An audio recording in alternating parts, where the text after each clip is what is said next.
The views, information, and opinions expressed during the following program are solely those of the individuals involved and do not necessarily represent the views of Access Communications, its representatives, or its employees.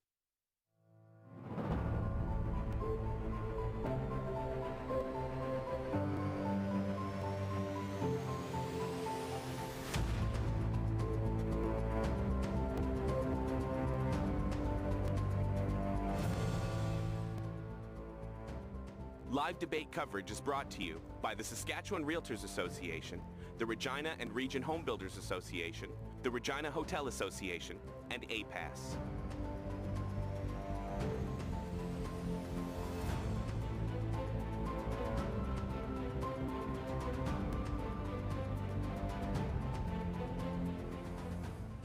Good evening and welcome to Decision 2024, Our Province, Our Vote. My name is Lisa Peters and I will be your moderator for these debates. This evening is brought to you by the Saskatchewan Realtors Association, the Regina and Region Home Builders Association, the Regina Hotel Association, AccessNow TV, and the Regina and District Chamber of Commerce. In preparation for this evening's debate, draws were made for opening comments, closing comments, and podium positions. Our topic for tonight's debate is the economy and future growth.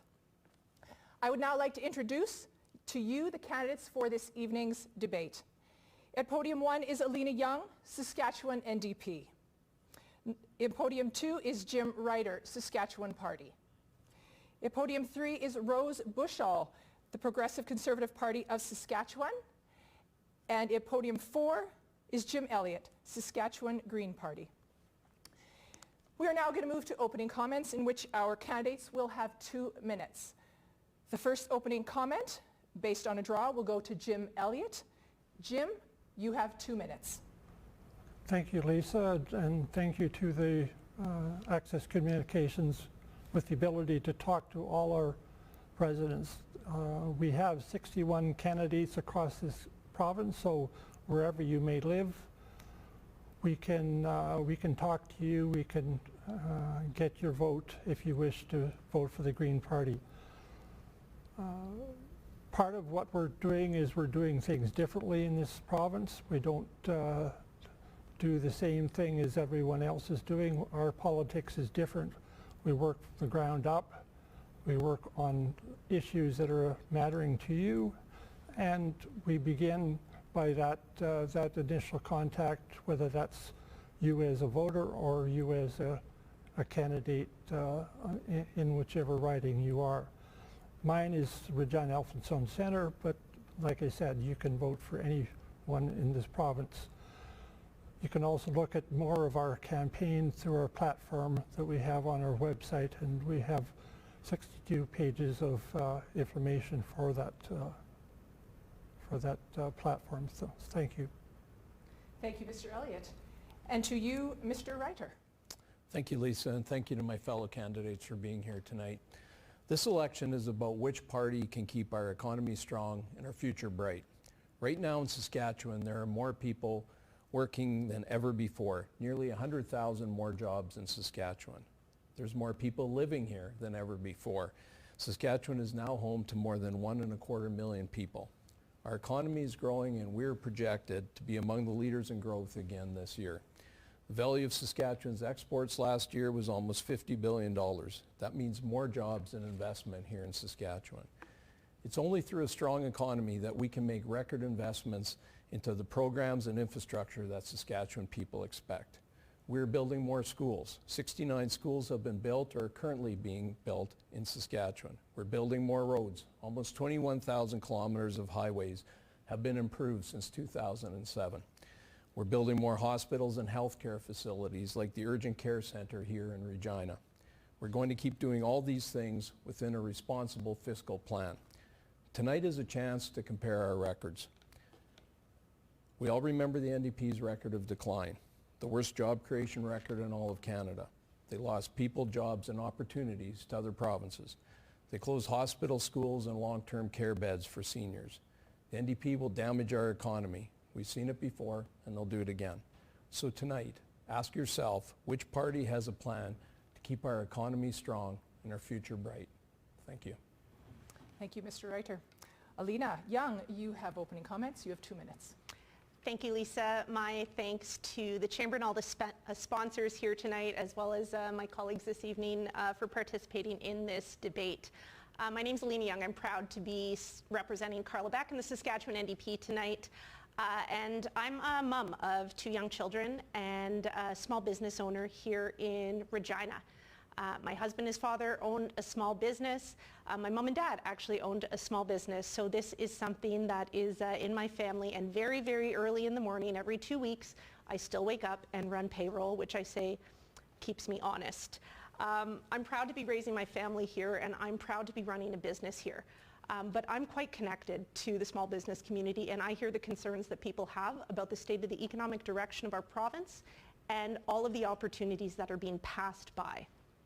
Everyone needs a job. Everyone needs to pay their bills, somewhere to go in the morning, something to do to plan for the future. For that, we need a strong and growing economy. But that's not what we have. That's not what we've gotten under 17 years of Sask Party rule. No, we have an economy that's in last place. We're not seeing growth, we're not seeing job creation, and we're not even seeing people getting by. Every day I hear from people struggling to put food on the table, businesses closing, or people concerned about crime, afraid to walk downtown, walk down the streets in their neighborhood. And that should not be the case. We are a rich province. But we've also got a Sask Party government that has been hiking taxes, losing jobs, and pretending that everything's fine. Carla Beck and the Saskatchewan NDP are prepared to turn that around.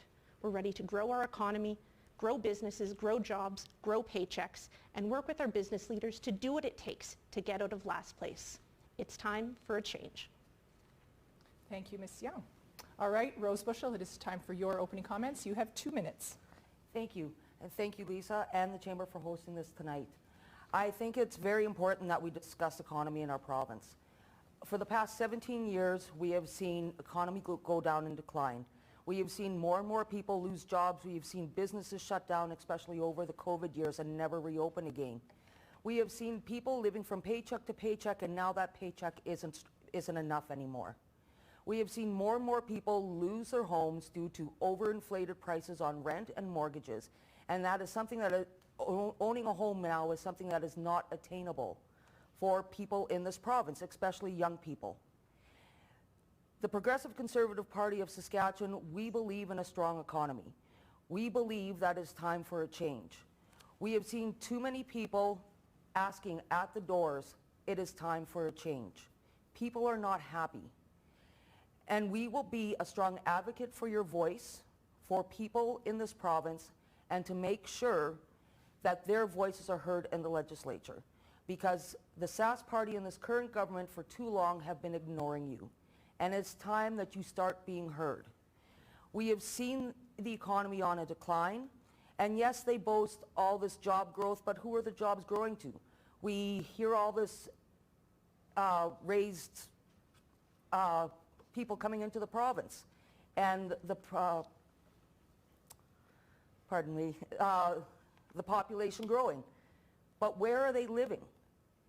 There's people living on the streets, there's people seeking shelters. There's no place for people to go, and there's no jobs for them. And we believe that we need to increase all of this. Thank you, Ms. Busher. All right, I want to thank everyone for their opening comments and definitely sticking to your timelines. Well done, people.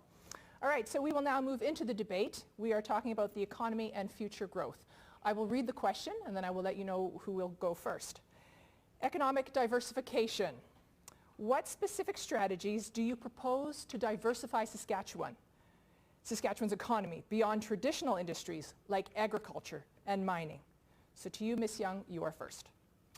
Thanks so much for the question, Lisa. We have so much potential here in Saskatchewan. We have the resources and we have the people to do anything. We are the hardest working province in Canada, and we are also the most entrepreneurial.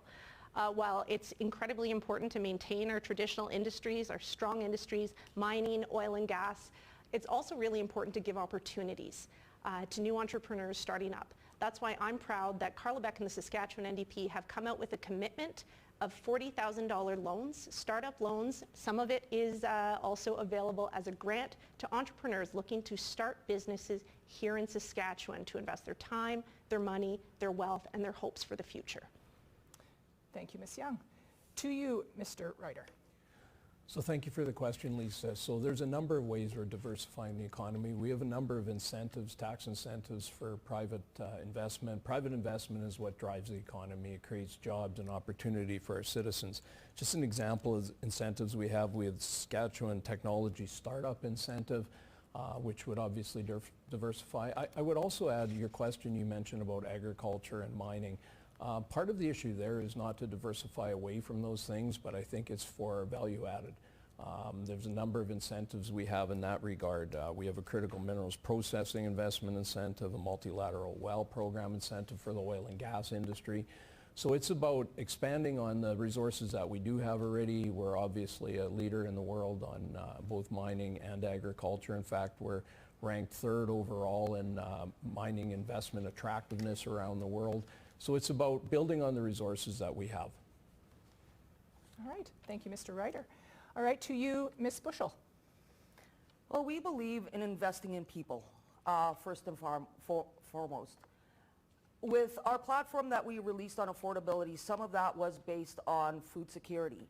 And by doing that, we're looking at greenhousing. One thing that we have in this province is nothing but sun.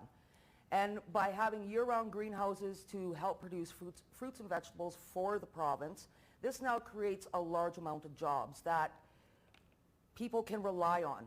Substantial jobs, good-paying jobs, something that they can be proud to say that they work at. And to us, this is very important. We also have gone even further, and the big topic nowadays is carbon tax, and if it's really good. Well, instead of carbon tax, why don't we start looking at recycling some of the items that become obsolete, that instead of putting them in landfills, create the jobs, recycle the components so they don't get buried into the ground.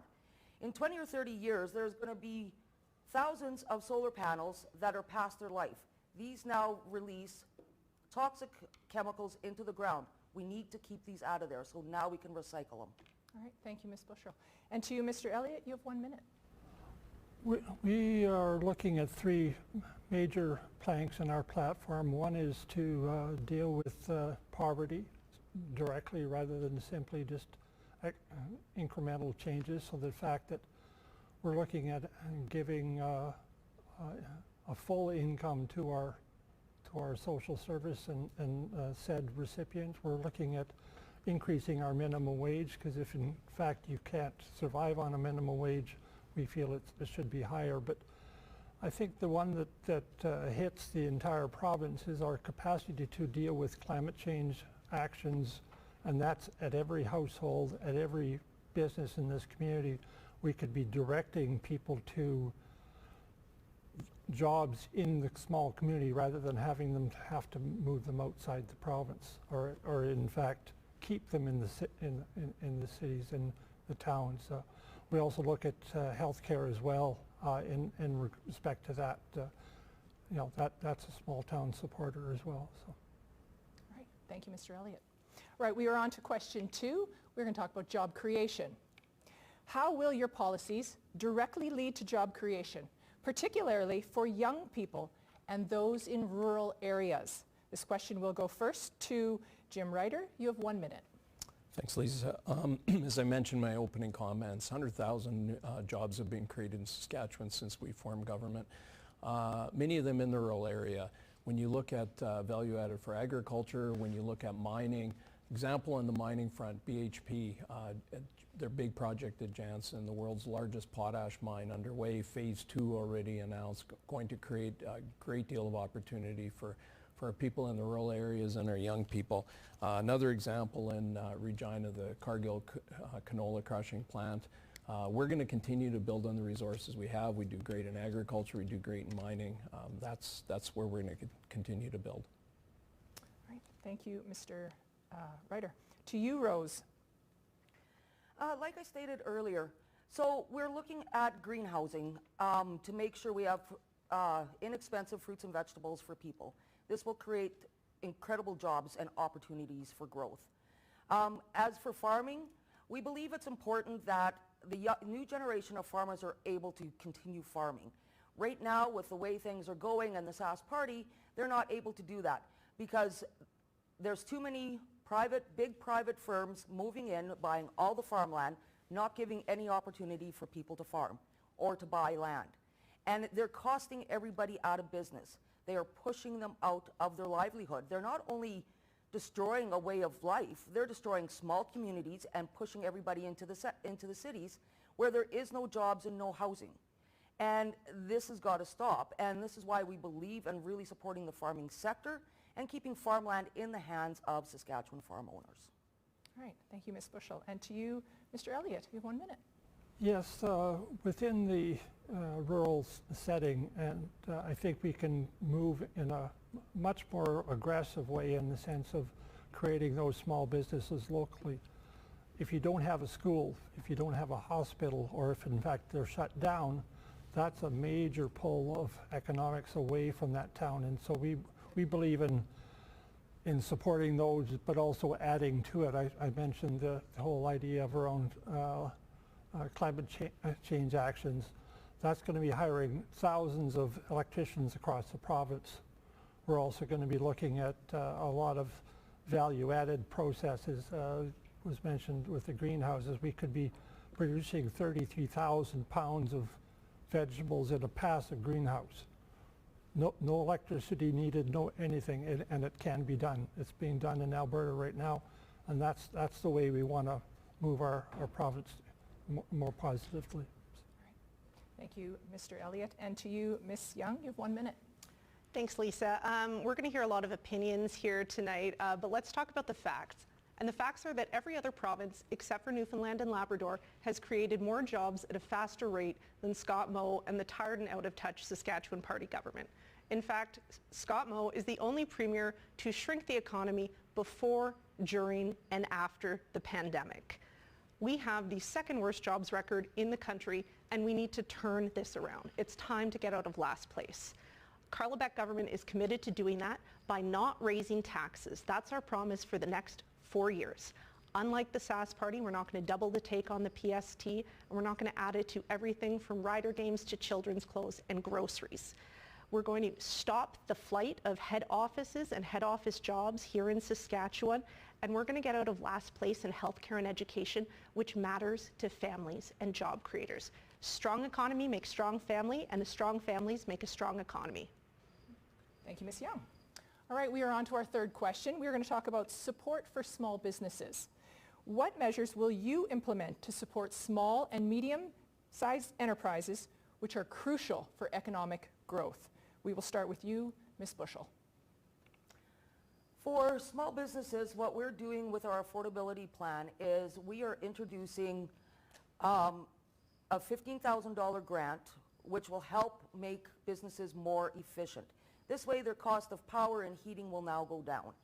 I think that's very crucial because not only do they run on a more energy efficient, they're saving money, and they can really bring that back to customers with the prices being brought down. And this is something as a government that we are prepared to help them with. And we believe that's very important for growth in small businesses. Right. Thank you, Ms. Bushell. And to you, Mr. Elliott. Well, it turns out that small businesses are in fact the way we started everything. You know, every small or big business began as a small business, and so what we're looking at is encouraging both locally as well as I guess supply, what's the word for it, where you actually substitute, you know, products that are coming into the province where we can grow them locally, whether we can build them locally, whether we can in fact repair them locally. That along with, as I said, with the whole issues around taking action on climate, I think we could be doubling or tripling our small business development across the province and not just simply in the big cities. Right. Thank you, Mr. Elliott. And to you, Ms. Young. You have 1 minute.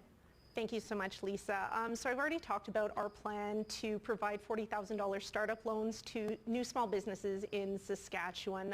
Entrepreneurs are crucial to our province, to our economic growth, and access to capital is a real challenge. In addition to helping more people start businesses and realize that dream of entrepreneurship, we're also going to freeze the small business tax rate, unlike the Sask Party, which is planning to double it.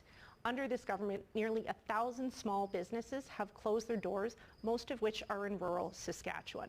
In addition to this, we're committed to providing a security rebate to small businesses, dealing with the challenges that come along with Saskatchewan, unfortunately, having the highest crime severity rate in the province. This will allow small businesses to protect themselves and also ensure that they're keeping their hard-earned dollars in their business. Thank you, Ms. Young. And to you, Ms. Ryder, you've 1 minute. We're going to do that. To start with, we're going to do it with a competitive tax rate. We have a competitive small business tax rate of 1%. We also have the best small business tax threshold in the country. I would point out, when we look at what's happening with small business across the province and across Canada, I would encourage people to look at the economic indicators. The NDP frequently broad brushes with statements like last in the country. Simply not the case. We have the lowest inflation rate in the country. We have the lowest unemployment rate in the country.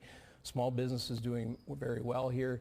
And we're going to continue to work hard to make this a very attractive location for small business. Thank you, Mr. Ryder. All right, we are moving on to our fourth question. We are going to discuss next generation of farmers. Candidates, our next question has been recorded in advance by Bill Provincial of Agriculture Producers Association of Saskatchewan. Let's have a listen. Please watch. The future of Saskatchewan's agriculture sector relies on the next generation of farmers. What specific policies will you implement to help young farmers with intergenerational farm transfers, high prices when buying farmland, and rising operating costs? All right, thank you. Our first question will go to Jim Elliott. You have 1 minute. Thank you, Lisa. And that isn't necessarily something that we've tackled directly in the sense of actual programs or suggestions, but part of our intent is to, in fact, give those young farmers, or the best chance that they can actually succeed. And as I said, when we get into added services in the community, looking at farmers markets, those types of activities where you can actually have a job in addition to the to the farm as well. And so part of what we're going to do is talk to most of our communities and see if there's ways you can get into that, as I said, that supply of agricultural products to the local markets, and then expand as it would normally. So. All right. Thank you, Mr. Elliott. And to you, Ms. Young, you have 1 minute. Thank you. I've said it already tonight, and I'll say it again. Saskatchewan is the hardest working province in Canada, and our farmers and producers are amongst the hardest working here in Saskatchewan.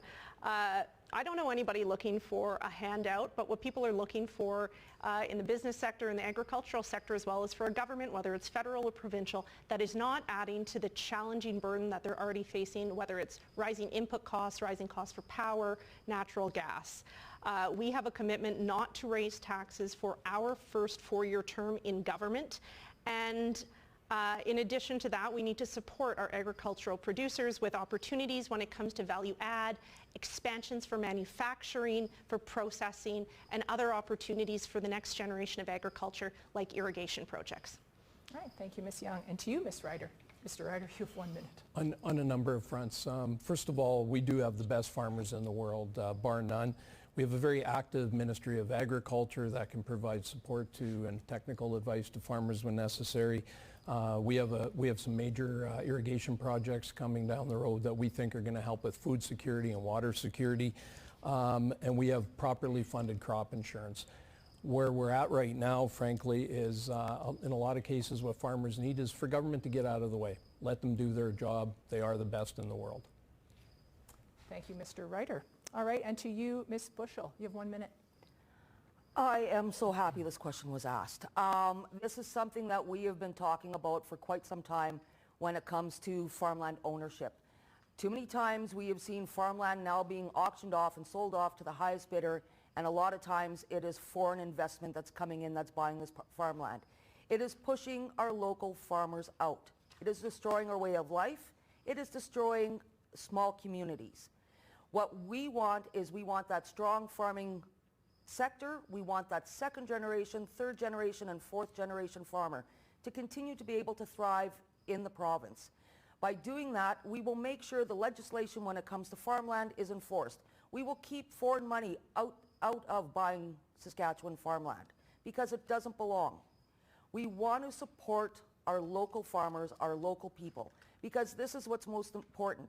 And it's really strange that this question was asked because we have been on this for a while and we keep getting told, even by the Minister of Agriculture, saying this isn't a campaign issue. Well, apparently it is, and it is something that is important to people of Saskatchewan. Thank you, Ms. Bushell. All right, we will move on to our fifth question. We're going to talk about investment in infrastructure. How do you plan to improve and invest in infrastructure to support economic development across the province? First question will go to you, Ms. Young. You have 1 minute. Thanks, Lisa. Economic infrastructure in Saskatchewan is essential. We are an export-based economy. We export 2/3 of what we produce here in this province. Investing in highways, investing in other modern forms of infrastructure like broadband is crucial for economic development in Saskatchewan. Kyle Addison and the Saskatchewan NDP have a plan to invest in this critical economic infrastructure across the province, not raise taxes, keep the small business tax rate low so that our job creators, our entrepreneurs are able to do what they do best, and that's grow wealth and opportunity here in Saskatchewan. Thank you, Ms. Young. And to you, Mr. Reiter, you have 1 minute. Thank you, Lisa. Infrastructure is so important in an export-based economy. We've already improved over 21,000 kilometers of road in this province. We're going to continue making that a significant priority. Power is important, that it reaches as many areas of the province as possible. Broadband is incredibly important, so is 5G cellular. So we're going to continue to invest in infrastructure, and we're going to continue to make that a priority as we are an export-based economy. We're going to continue to help our manufacturers and our producers market their goods around the world. All right, thank you, Mr. Reiter. We'll now go to you, Ms. Bushell. You have 1 minute. So the investment of infrastructure is very important. Roads are how we get around in this province. And when you look at the roads down here, they're not bad. But you look at the northern communities and they are completely cut off from the world. Highway 123 has been used as a political football for years between the Sask Party and the NDP. This is a highway that is nothing but an overglorified dirt path that they haven't been able to access most of the spring to get food as well as other goods down to up to Cumberland House. And this is because it has been mud. Unless you had a big 4x4 truck, you were not getting down that road. The Progressive Conservative Party of Saskatchewan is the only party that is talking about that northern infrastructure investment, and that this is very important because we cannot have these communities isolated and cut off. All right, thank you, Ms. Bushell. And to you, Mr. Elliott, you have 1 minute. As I said, Lisa, we do things a little bit differently. We look at infrastructure, and again, when you look at infrastructure, if you don't have the water to go in those pipes, what's the use of having an infrastructure? We believe in protecting our water, protecting our energy supplies. We look at ways that individuals can be self-reliant as well as self-sustaining. We also look at regrowing and rebuilding our agricultural land. Like that infrastructure is woefully overused and depleted at this point. We need to do much more onto that. But I guess in a broad sense, the human infrastructure we've got in this community or in this province isn't being utilized effectively across, whether it's a small town or whether it's in the city. A lot of people are just sitting there, well, what do I do? Where do I go? And they don't have anything to do. So. All right, thank you, Mr. Elliott. All right, well, we're going to take a break from me asking questions, and we are going to move to our candidate-to-candidate questions. Each candidate will be given 20 seconds to ask a question to whomever they choose. The candidate will then, the candidate that has been asked the question will have 40 seconds to respond. The first candidate-to-candidate question goes to you, Ms. Bushell. You have 20 seconds to ask your question. So this question is to you, Jim. You talk about supporting small businesses and bringing more growth. When, in your mind, did you think bringing more growth would shut down small businesses itself?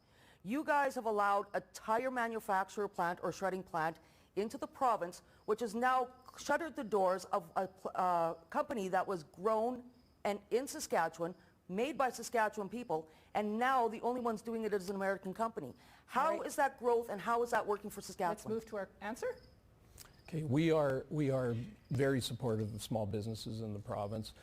That will include companies moving in from out of the province, but we've also fostered growth within provinces, within companies in Saskatchewan themselves. We've had many examples of locally grown. Vendasta, for example, in Saskatoon employs hundreds of people, a Saskatchewan company, and marketing their products around the world.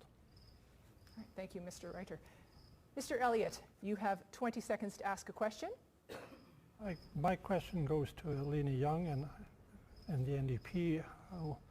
We've seen them back away from climate action almost entirely. We've seen them giving out rebates for gas guzzling vehicles, and we're also looking at them supporting small modular reactors, which have no bearing or no value to this province. I'm just wondering why you've stepped away from that, or in case of the nuclear reactors, actually supported using them. Thank you. Ms. Young. Thanks so much for the question. You're right, Jim. We've been calling for years now for a 6-month holiday when it comes to the gas tax that the Sask Party puts on every tank of gas in the province. And you're right, the Saskatchewan NDP has never supported the carbon tax. And when it comes to things like the clean electricity regulations being imposed top-down by the federal government, those are too far, too fast for Saskatchewan. But there is only one party in Saskatchewan that cares about climate change, and it is not the Saskatchewan Party. When Premier Moe has said about having the highest per capita emissions in Canada, I don't care. All right. Thank you, Ms. Young. Now to you. You can ask a question. You have 20 seconds. Thank you. So let's talk about the facts. Scott Moe and the Sask Party have the worst economic record in Canada, but you wouldn't know that tonight listening to Mr. Reiter. They think everything is fine, but Saskatchewan people are not stupid. Scott Moe is second last when it comes to full-time job creation, and he's second last when it comes to economic growth. And we lose thousands of people every year to other provinces because they don't see opportunity here. So my question is this. How can you defend your Premier's record on the economy, the worst economic record in Canada? The NDP cherry-pick statistics. They will take a snapshot in time to make it look worse they possibly can. Here are the facts. We're leading the country or near the top in the country in almost every significant economic indicator. Don't take my word for it. How about RBC? Businesses plan to boost capital expenditures 14% this year, much higher than the 4.5% increase at the national level. TD Bank on GDP growth. Average growth rate over the next 2 years would be above that of the nation. I'd encourage people to do a little research on your own. Research economic indicators. You'll find out that we are at or near the top.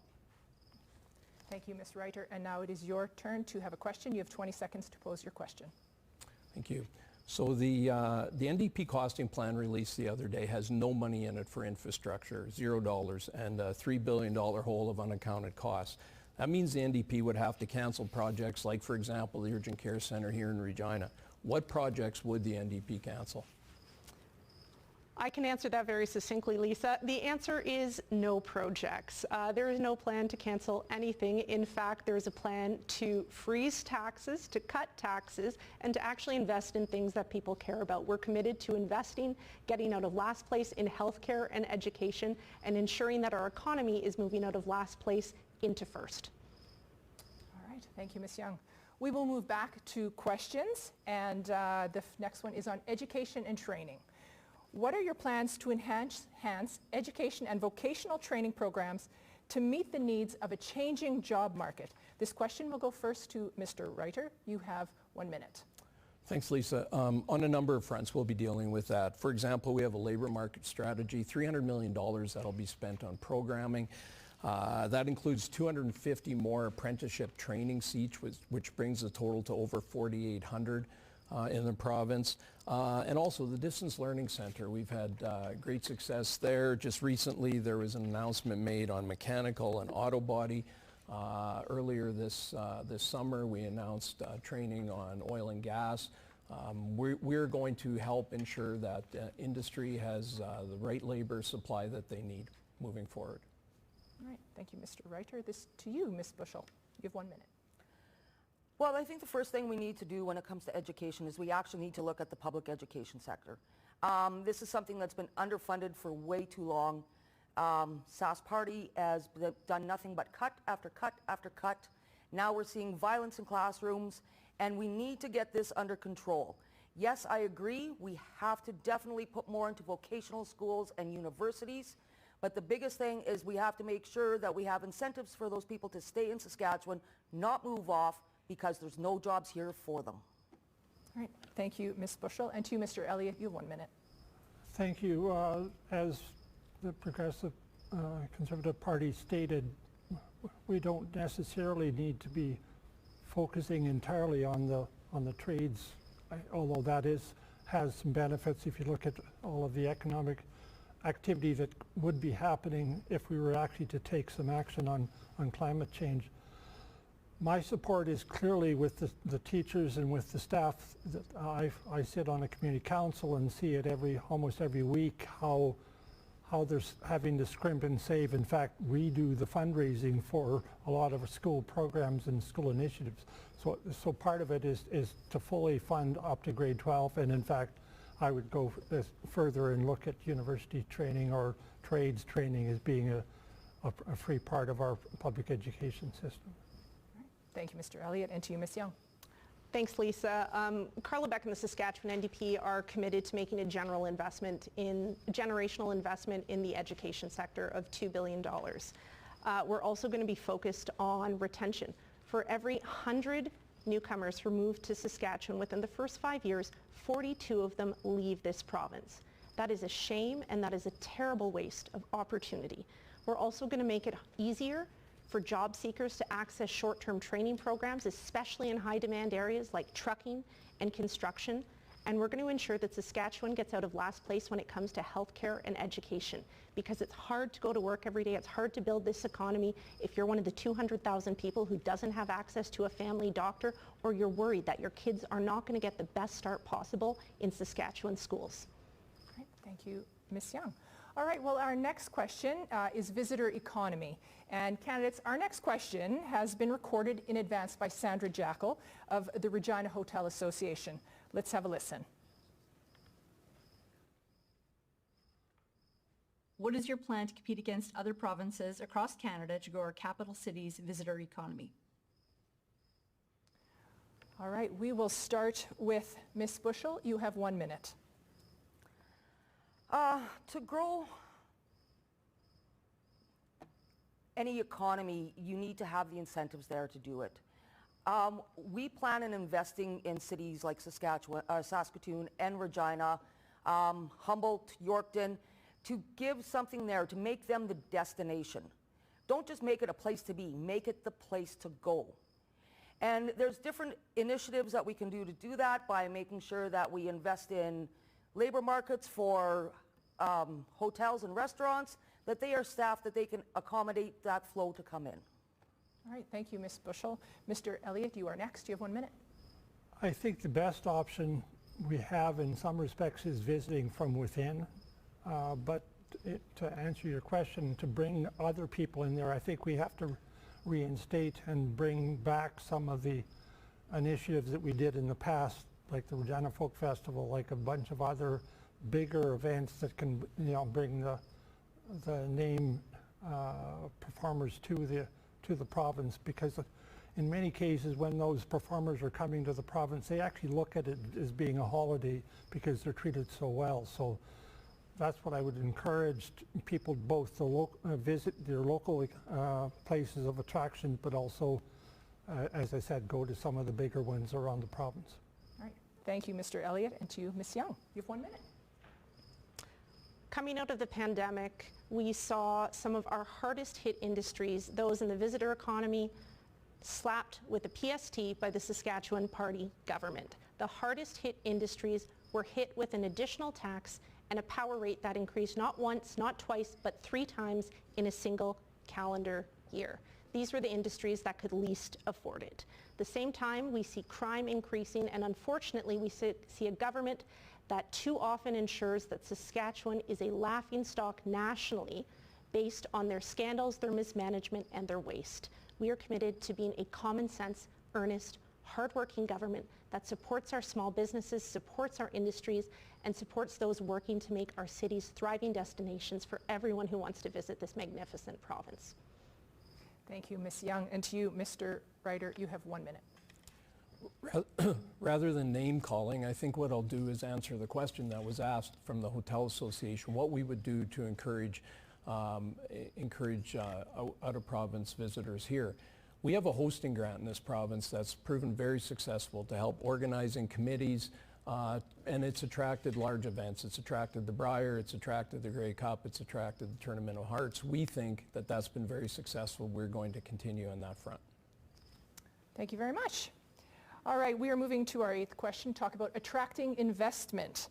How will you attract both domestic and international investment to Saskatchewan, and what incentives will you offer?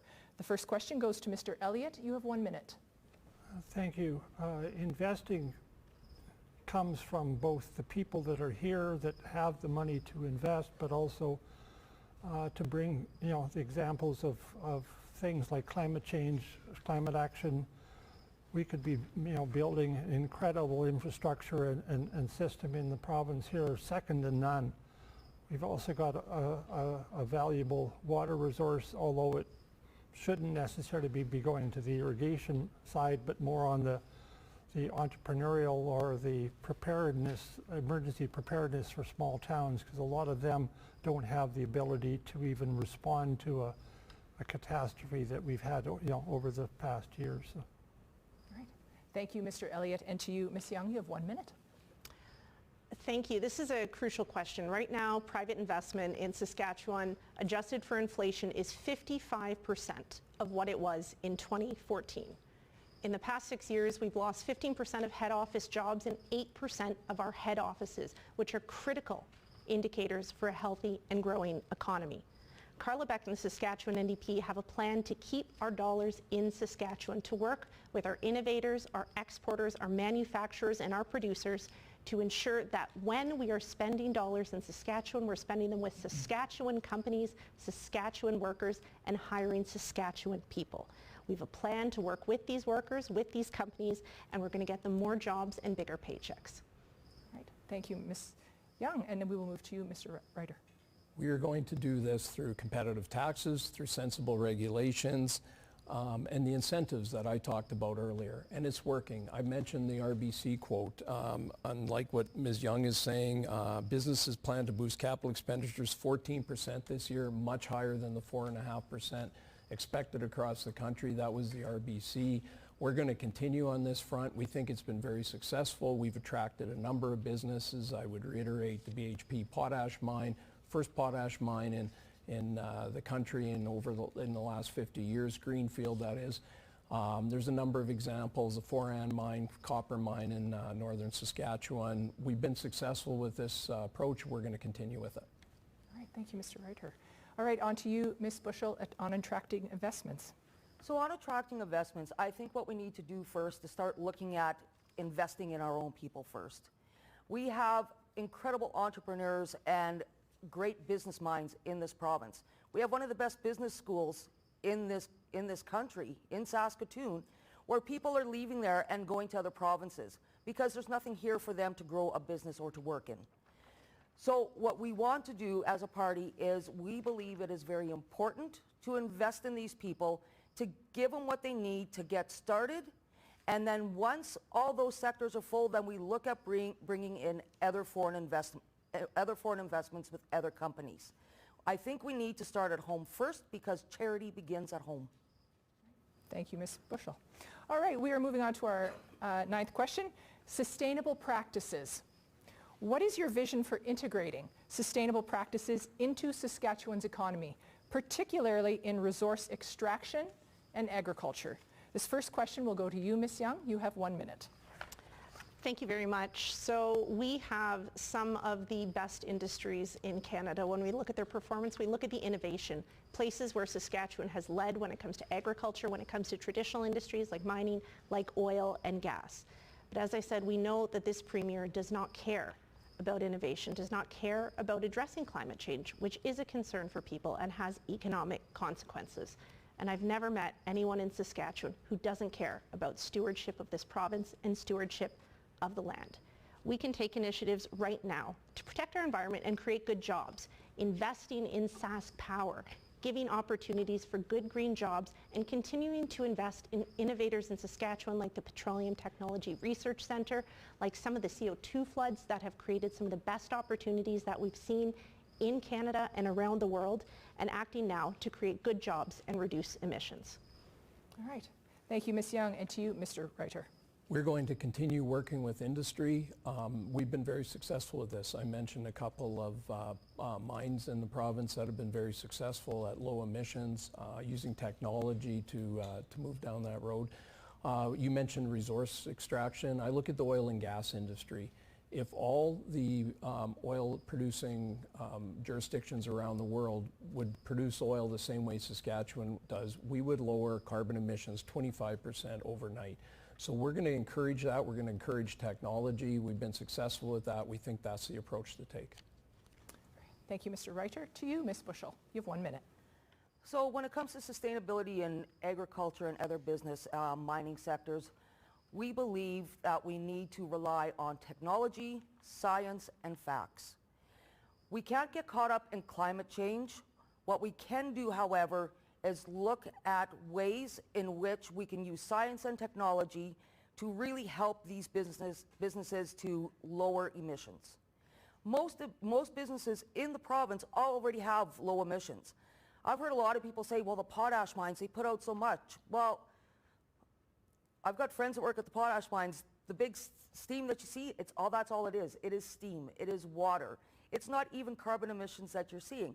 But we need to focus more on science and technology to make every business, including farming, more sustainable so we can keep it growing for future generations. Thank you, Ms. Bushell. And to you, Mr. Elliott, you have 1 minute. Sustainability is our, I guess, almost our second or third part of our approach to things. But part of what that implies is we actually have to build the resilience into the system to be able to sustain themselves. So that's taking away costs, taking away energy demands, taking away the need for use of natural gas for drying grain, looking at essentially taking a lot of those farms that would have been electrified over the years to actually being back to being totally self-sufficient, so they don't have to depend upon things, and can actually deal with some of the bigger issues around what's going to be happening in the next couple of 3 decades. Thank you, Mr. Elliott. All right, we will move on to housing affordability. And candidates, our next question has been recorded in advance by Stu Niebergall of Regina and Region Home Builders Association. Let's have a listen.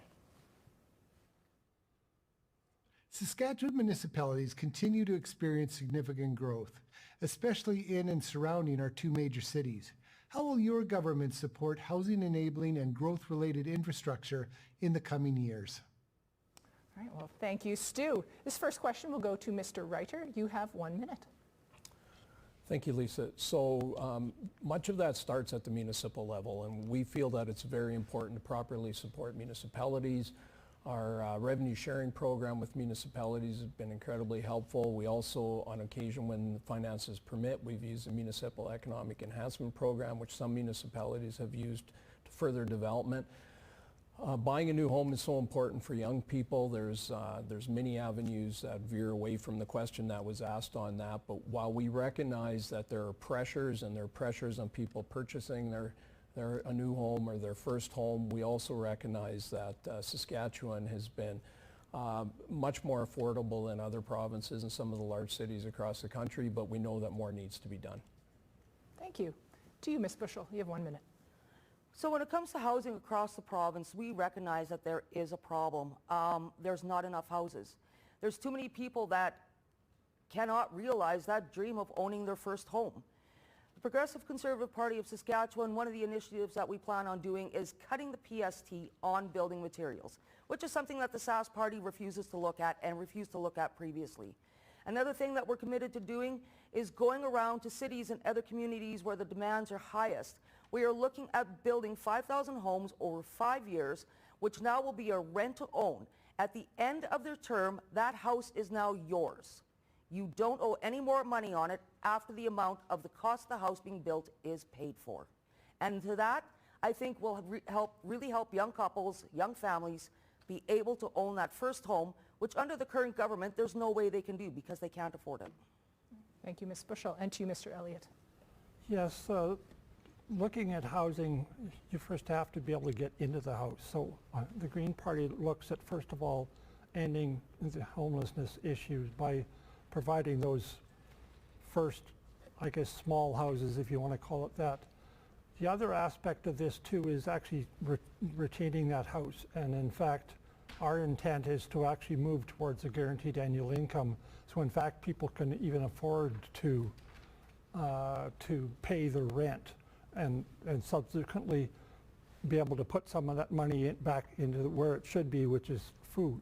So we would be increasing the supports for social assistance as well as SED programs. We'd also be looking at the guaranteed annual income over time. And as I said, very much a sharp increase in dealing with the homeless in the cities. All right. Thank you, Mr. Elliott. And to you, Ms. Young, housing affordability. Yeah, this is a huge challenge. In the last 5 years, we've seen some of the slowest housing starts since the Divine years. And meanwhile, we have a government that added the PST onto construction labor, which is a job and growth killing tax, if there ever was one. Saskatchewan should be the most affordable place to live in Canada.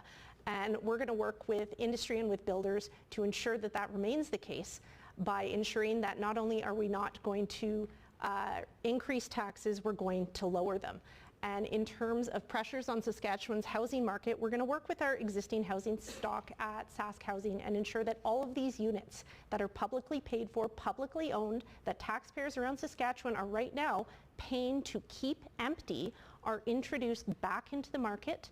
So that will ease some of the pressures on demand for rental units, which right now the supply of housing and vacancy in Saskatchewan is not something that anyone in the industry would call healthy. Thank you, Ms. Young. All right, well, we have a few more questions, but we're going to stop and do a candidate-to-candidate question. You've heard a lot going on tonight. We're going to give you the opportunity, candidate-to-candidate questions. So just the rules again. Each candidate will be given 20 seconds to ask a question to whomever they choose. The candidate who has been asked the question will have 40 seconds to respond. The first candidate question will go to Mr. Elliott. Okay, my question is to my colleague to my right. Right now, you don't have enough candidates to form government, and I'm just wondering why people would be willing to put your support towards you when, in fact, there's only 3 parties in the country or the province that actually can form government. Because we could honestly become the balance of power in legislature. We may not have enough parties, enough candidates to form government. However, we do have enough candidates that are actually running and not sitting on the shelf as a paper candidate. So I think we're, to have that balance of power and that strong voice in the legislature, this is why we're doing it. Thank you, Ms. Bushell.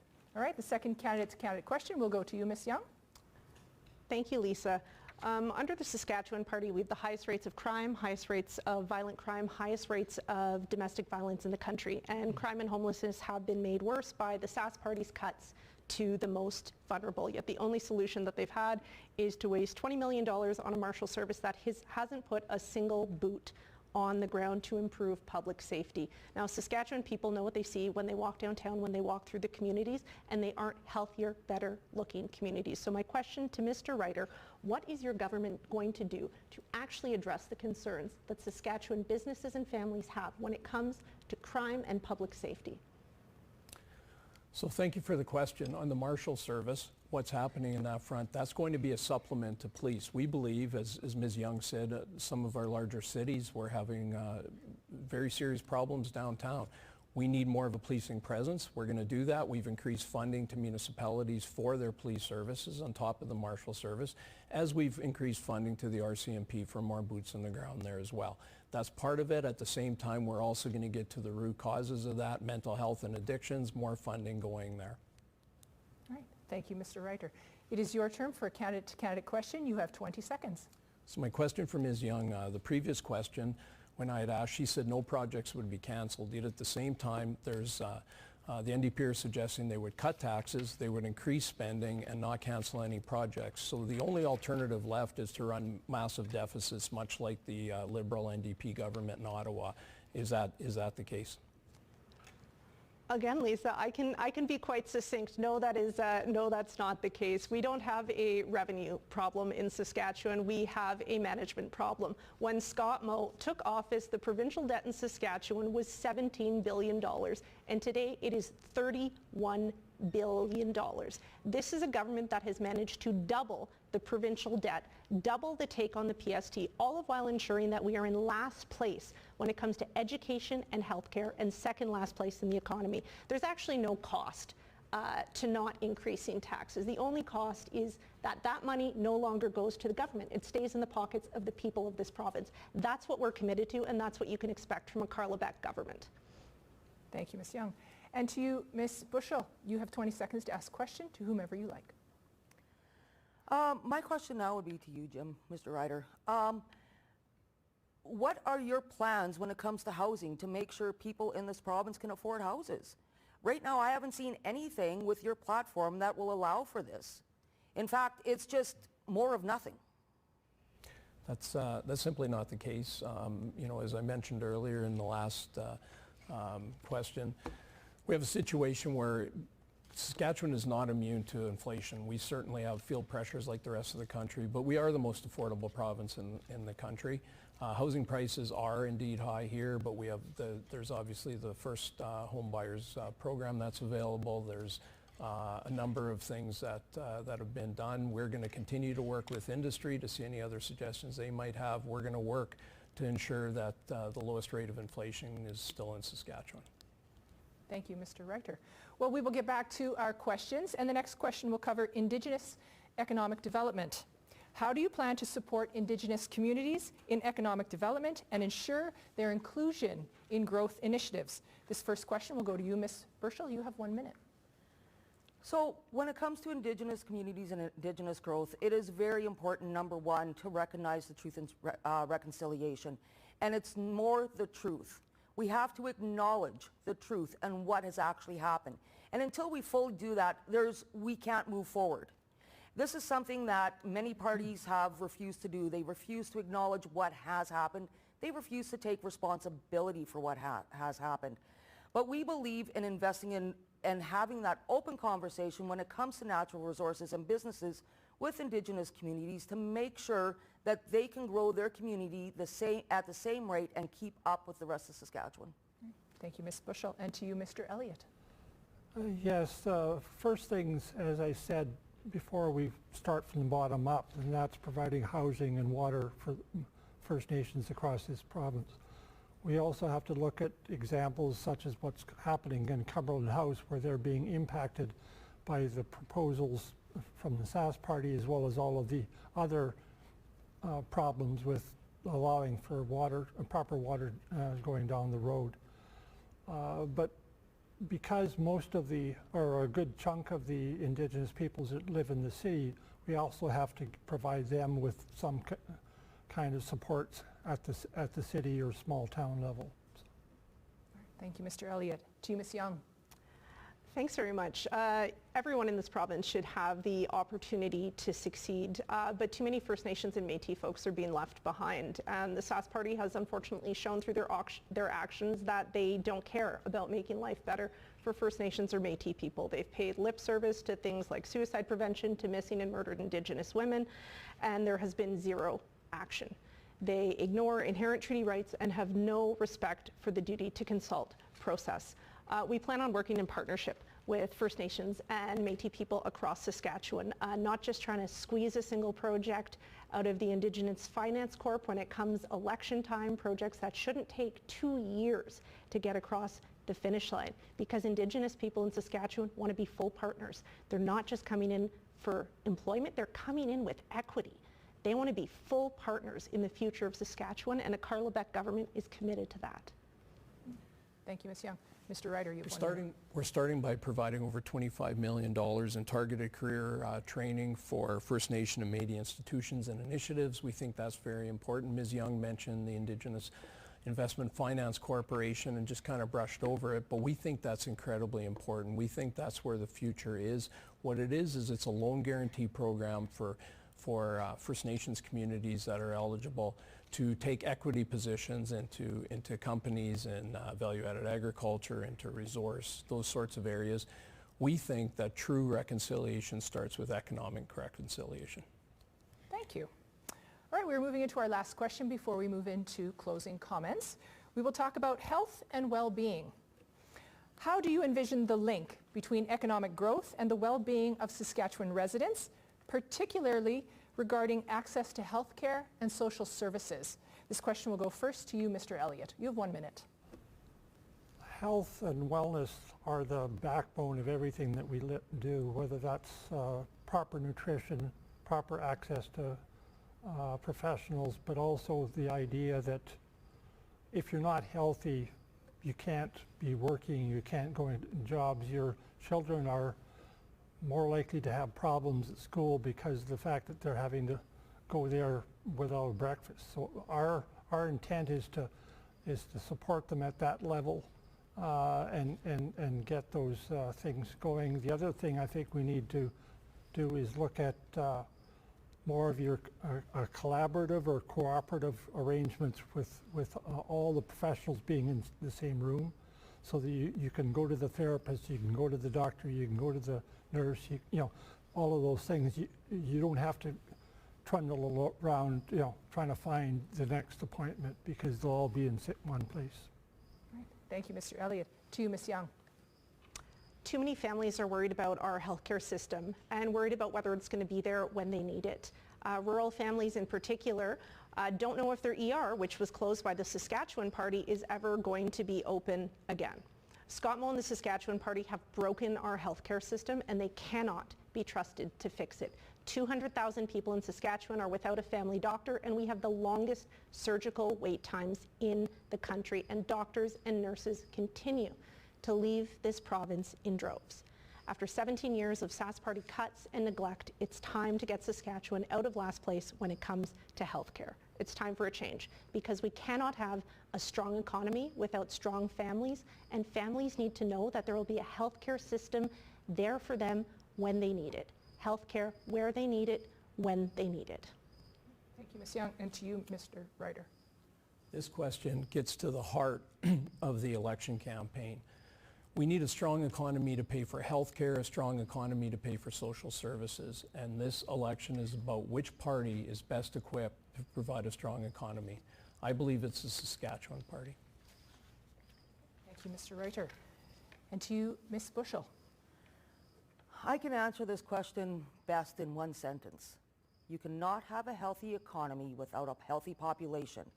And currently right now, under the Sask Party, with all the cuts, all the bypasses on emergency rooms, people that are struggling paycheck to paycheck that cannot afford healthy food, we do not have a healthy population to grow that healthy, strong economy, which is something that we are committed to doing. Thank you, Ms. Bushell. All right, well, we are now going to move into our closing comments, and we are going to give you 2 minutes. There was a draw for anyone who is watching. We did a draw, which allows who will go first. And our first person is Ms. Young. You will have 2 minutes for closing comments. You know, I heard a lot of facts and figures and promises and threats tonight, but I'll tell you what I didn't hear. I didn't hear the Sask Party taking any responsibility. They raised your utility bills 3 times in 1 year, raised your phone bills. They put PST on things that you would never call luxuries, kept the minimum wage the lowest in the country, and drove hundreds of local businesses out of business. We've lost over 19,000 jobs in the cities and over 40,000 jobs in rural Saskatchewan under Scott Moe and the Sask Party. They have put the hardest working province in Canada into last place. and they won't even look you in the eyes and admit that they did it because they don't have a plan to fix it. They just want you to stop complaining and be grateful. Be grateful for last place when it comes to the economy, healthcare, and education. But Carla Beck and the Saskatchewan NDP have a plan. We're ready to get this province out of last place. We're working with business leaders to know what they need, and we're willing to do everything to listen to them and get this economy back on track. We have a plan to hire more Saskatchewan workers and companies, and we're going to get them more jobs and bigger paychecks. It's time for change.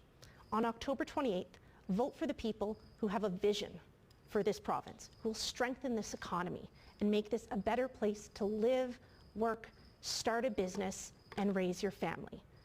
A vote for the Saskatchewan NDP is a vote for a strong economy and strong families. It's time for change, Saskatchewan. It's time to get out of last place. Thank you, Ms. Young. We will move on to Jim Elliott.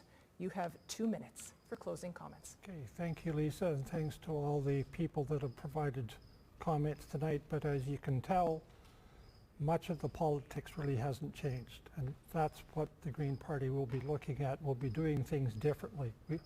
We don't believe in this similar types of structures or back and forth between, well, we'll do this and we'll do that, and when in fact in many cases we're still in the same place we are right now, and it hasn't gotten any better. Part of our intent is to end poverty, deal with climate change, which in fact many cases will put money back in the pockets of just about everybody in this province, and they'll be able to actually be more resilient, more sustainable into the future. So if you're in this province, you've got 61 candidates to vote for. I'd also encourage you to go to our platform that we've got on our website. It's got a lot more detail than I was able to present to you in the 2 or 3 minutes on the questions here tonight, as well as a whole host of other issues around education, around transportation, around other topics that we should be dealing with tonight. But unfortunately, with the way the structure is, we're dealing with some of them in this way. But I guess to go to the bottom line, everything is the economy. We're within the economy of this territory, and we're not doing enough to help and live within that natural features we've got. We've got all the sun in the world, and we're doing nothing. We've got an ability to help people, but we're stuck with food banks and other stuff. We could be, in fact, building this economy much more resilient, much more sustainable if you vote for the Green Party, and that's what I would suggest to you to do today, is to vote for the Green Party. Thank you. Thank you, Mr. Elliott. To you, Ms. Bushell. So many times I have heard at the door from people, it is time for a change. Our healthcare system is on life support. Our education system is failing. People don't have jobs, and there's no prospect for new houses for people in this province. As it was pointed out, we may not have enough to form government. However, we can be a strong voice in the ledge and be that balance of power to get rid of the two-party system that the Sask Party and the NDP seem to want to force every single election. They don't want to hear from any other party because now that threatens their jobs, that threatens their happy little world, and heaven forbid they might actually be held accountable for what they're doing for a change. They might actually have to be transparent so people can know the real state of the books in this province. And this is something that we can do as a party by getting seats in the legislature to make sure these governments and these two parties are held to account. Thank you, Ms. Bushell, and to you, Mr. Reiter. You have 2 minutes for closing argument. The NDP would have you believe that their mantra is that Saskatchewan is in last place. Name a topic, they'll tell you we're in last place. That's simply not true. Saskatchewan is growing at its fastest pace in more than a century. A strong and growing economy means more jobs and opportunities in our province and a great quality of life for Saskatchewan people. We have a plan for a strong economy that will ensure that Saskatchewan continues to grow. We have a plan for a growing province that will keep investing in healthcare and education. We have a plan for building Saskatchewan that will focus on building hospitals, schools, highways, and other important capital projects that a growing province needs. We have a plan for keeping life affordable that will reduce taxes, put money back into your pocket, and ensure that Saskatchewan continues to be the most affordable place in Canada to live. We will also keep fighting the Trudeau NDP carbon tax until it is eliminated completely. The Saskatchewan Party plan will keep our economy strong and our future bright. Thank you. All right. Well, I want to thank all of you for joining us tonight. You have passion, and thank you for being part of the democratic process from all of us here at Access. We just appreciate you, and thank you for being kind to one another tonight. Our first debate for the evening has come to an end. Our second debate will begin at around 8 o'clock. We'll be on the topic of infrastructure, investments in highways, bridges, buildings, and connectivity. While we get ready for that, Kyle Addison is standing by with Sandra Jackal, Stu Niebergall, and Ian Boxall to break down what we just heard from our first debate. Kyle, over to you. Thank you very much, Lisa. My name is Kyle Addison. I'm the chair of the Regina District Chamber of Commerce, and I'm going to be your host tonight for the post-debate analysis. With me here today, we have three subject matter experts, or as I like to refer to as policy nerds. They are Sandra Jackal, the CEO of the Regina Hotel Association, Stu Niebergall, with the CEO of the Regina Home Builders Association, and Ian Boxall, who's the board president of the Agriculture Producers Association of Saskatchewan. As we get started here, I'm going to invite each of the panel attendants to introduce themselves and explain a little bit about their organization and why they are so impactful and beneficial to our community. Stu, we can start with you. Excellent. Well, Kyle and Access and the Chamber, thanks for having us out today to participate in the debate. It's been a really interesting one so far, and I'm looking forward to the next three. Our association, we represent the residential construction industry within the Greater Regina area, and so we're very engaged in helping public policy decision makers at really all three levels of government, but mostly the municipality and the province, help them understand the things that are impacting our industry so that they can make the best decisions while, again, trying to connect our members and consumers, with all issues related to housing, whether that's doing renovations, building a new home, and providing a lot of consumer education, around those areas. Great. Thank you, Stu, with the Regina Home Builders Association. Next, Ian Boxall. Hi, thanks, Kyle, and thanks to Access for this opportunity. I'm a farmer from up in northeast Saskatchewan around the Tisdale area, and as APAS president, we are Saskatchewan's only general farm organization that represents every sector in every community around the province, and agriculture is one of the biggest drivers in the Saskatchewan, so it is important that we are here and that we have a look at what agriculture can do for the province in this election. Great. Thank you. Sandra Jackal. Thanks, Kyle, for having me. The Regina Hotel Association plays a pivotal role in driving revenue growth for our member hotels.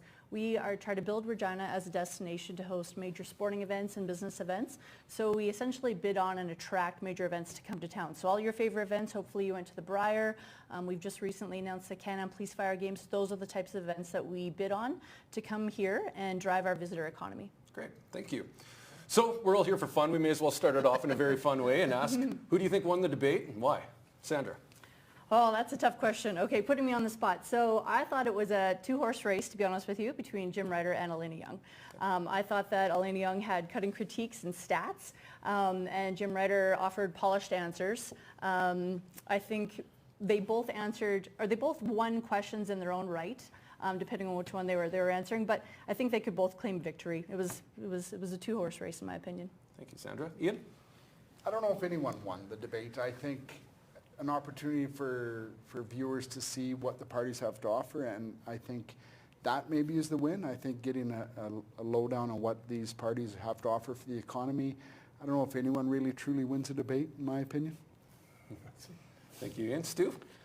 Yeah, I think as Sandra and Bill have said, it's for the most part a two-horse race that we saw in the debate tonight. I think again Sandra really captured it in terms of Alana had some, again, a more cutting to the point focused, but that's easier to do when you're not the incumbent. When you're the incumbent, you are trying to more defend your record, and so I think it was a challenging one there, and made for some interesting discussion. I was a little bit surprised, when they were having the discussion a little bit on the housing policy. That I thought Mr. Ritter had some great answers, but had some opportunity to talk a little bit more about some of the things the government has actually done to support our industry. Examples of that would be, the recent PST rebate on new construction, some of their other announcements around the reinstating the renovation tax credit, et cetera, and a few things like that. And again, I thought for Alana, there was some opportunities to maybe talk more broadly about housing policy as a whole of what the NDP's plan is, as opposed to just one very specific segment of that, referring to the Sask Housing Corporation's, available units that have gone unfulfilled. Great, thank you. It's fitting that we get political answers from all three panelists, given that it is a political debate event, but I appreciate your comments. Thank you very much. We're going to start with Stu. Stu, do you want to walk through some of the highlights of this debate with us, and some of maybe the lower end spectrums of the debate that you didn't really agree with as much? Are there anything that stands out in your mind? Yeah, I think my feedback is going to be mostly related to the housing sector there. My question to the audience was, to the candidates was related to making investments in housing enabling infrastructure, and that led to more of a conversation about housing affordability, not really answering the question about how is that particular government or that particular party going to make investments into housing enabling infrastructure, which is so key if we're going to protect affordability, while at the same time ensuring we've got the 60 to 80,000 units built over less than a decade to be able to house a growing population within the province. And if you were to, from your perspective, if the government was to make such investments, what would you like to see them be? Well, I think at the very root of the issue around affordability, whether it's in Canada, in the province, or right down here to the city of Regina, we've come through about a 30, 40-year period where all three levels of government used to make much more investment in terms of the cost of infrastructure for housing and for new neighborhoods. And that, for the most part, through growth pays for growth-related policies, has unloaded that cost onto the first-time home buyer or onto those initial rental projects that are moving forward to bear the cost of that infrastructure that will, in some cases, last 30, 50, 100 years. And so that has, huge implications. So where we're looking for more investment from all three levels of government, but certainly at the provincial level, is to make those investments into that infrastructure that is going to, be the basics that we need. So you've got deep undergrounds to move water, sewage, et cetera. Those, again, are all costs that need to be bared. And right now, again, all of that pressure's on the first-time home buyer. Great. Thanks, Stu. Ian, you're an elected politician yourself. What highlights did you see? I think there was a few. I think the conversation around that we need the growth, I think, was important. I think all of them pointed that out. So I think that's something that, born and raised here, it's important to me that we have that here, that we have the growth here that we see. I think there's some things missing, maybe. I think we are an export province, especially in the ag sector. We account for roughly 40% of all Saskatchewan exports. So I would have liked to seen some comments made that because we rely so much on exports, that they need to work with the federal government more on getting that infrastructure in place to ensure that we are able to export what we produce here. And so I think that's important. And I think having that good working relationship with the feds is something that should be highlighted in this election. And so I think that was something that might have been missed. Great. Thanks, Ian. And for our viewers, Ian is the reeve of the arm of Connaught number 457, correct? Yep. Thank you for coming. Sandra. Okay, well, I agree with the fellow panelists. I think infrastructure is a major topic. So events are obviously a major driver of our visitor economy, and we do need to invest in infrastructure just to remain competitive in the industry against other provinces. So we don't want all the events to go elsewhere. It's a major economic driver for not only our city, but also the province, just because the economic impact and spin-off of the events will affect all the businesses in Regina and surrounding areas. So they need to invest in things like convention centers. We need a new arena. Infrastructure is top of mind in the city of Regina right now. What are we going to build next? Whether it's a library, whether it's a new arena, all the types of things that need investment. We even need investment in road infrastructure. So that type of thing was really important to talk about and hear more about. Finding out that that's a priority for them is good, but we need to know how much they're going to be investing in it. One of the things that probably could have talked about more was the workforce and labor shortage, particularly in the hotel industry. We have trouble finding skilled laborers in lots of different areas in our industry, and the workforce shortage is not only in the hotel industry, it's throughout in many industries. So I think that's something that they need to key on as well. Great, thank you very much. And just to keep you in the hot seat, if you will, Sandra, Okay.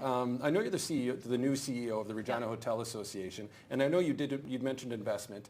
But what can the government, an elected government, do to promote Saskatchewan and Regina as the best destination for special events and conferences?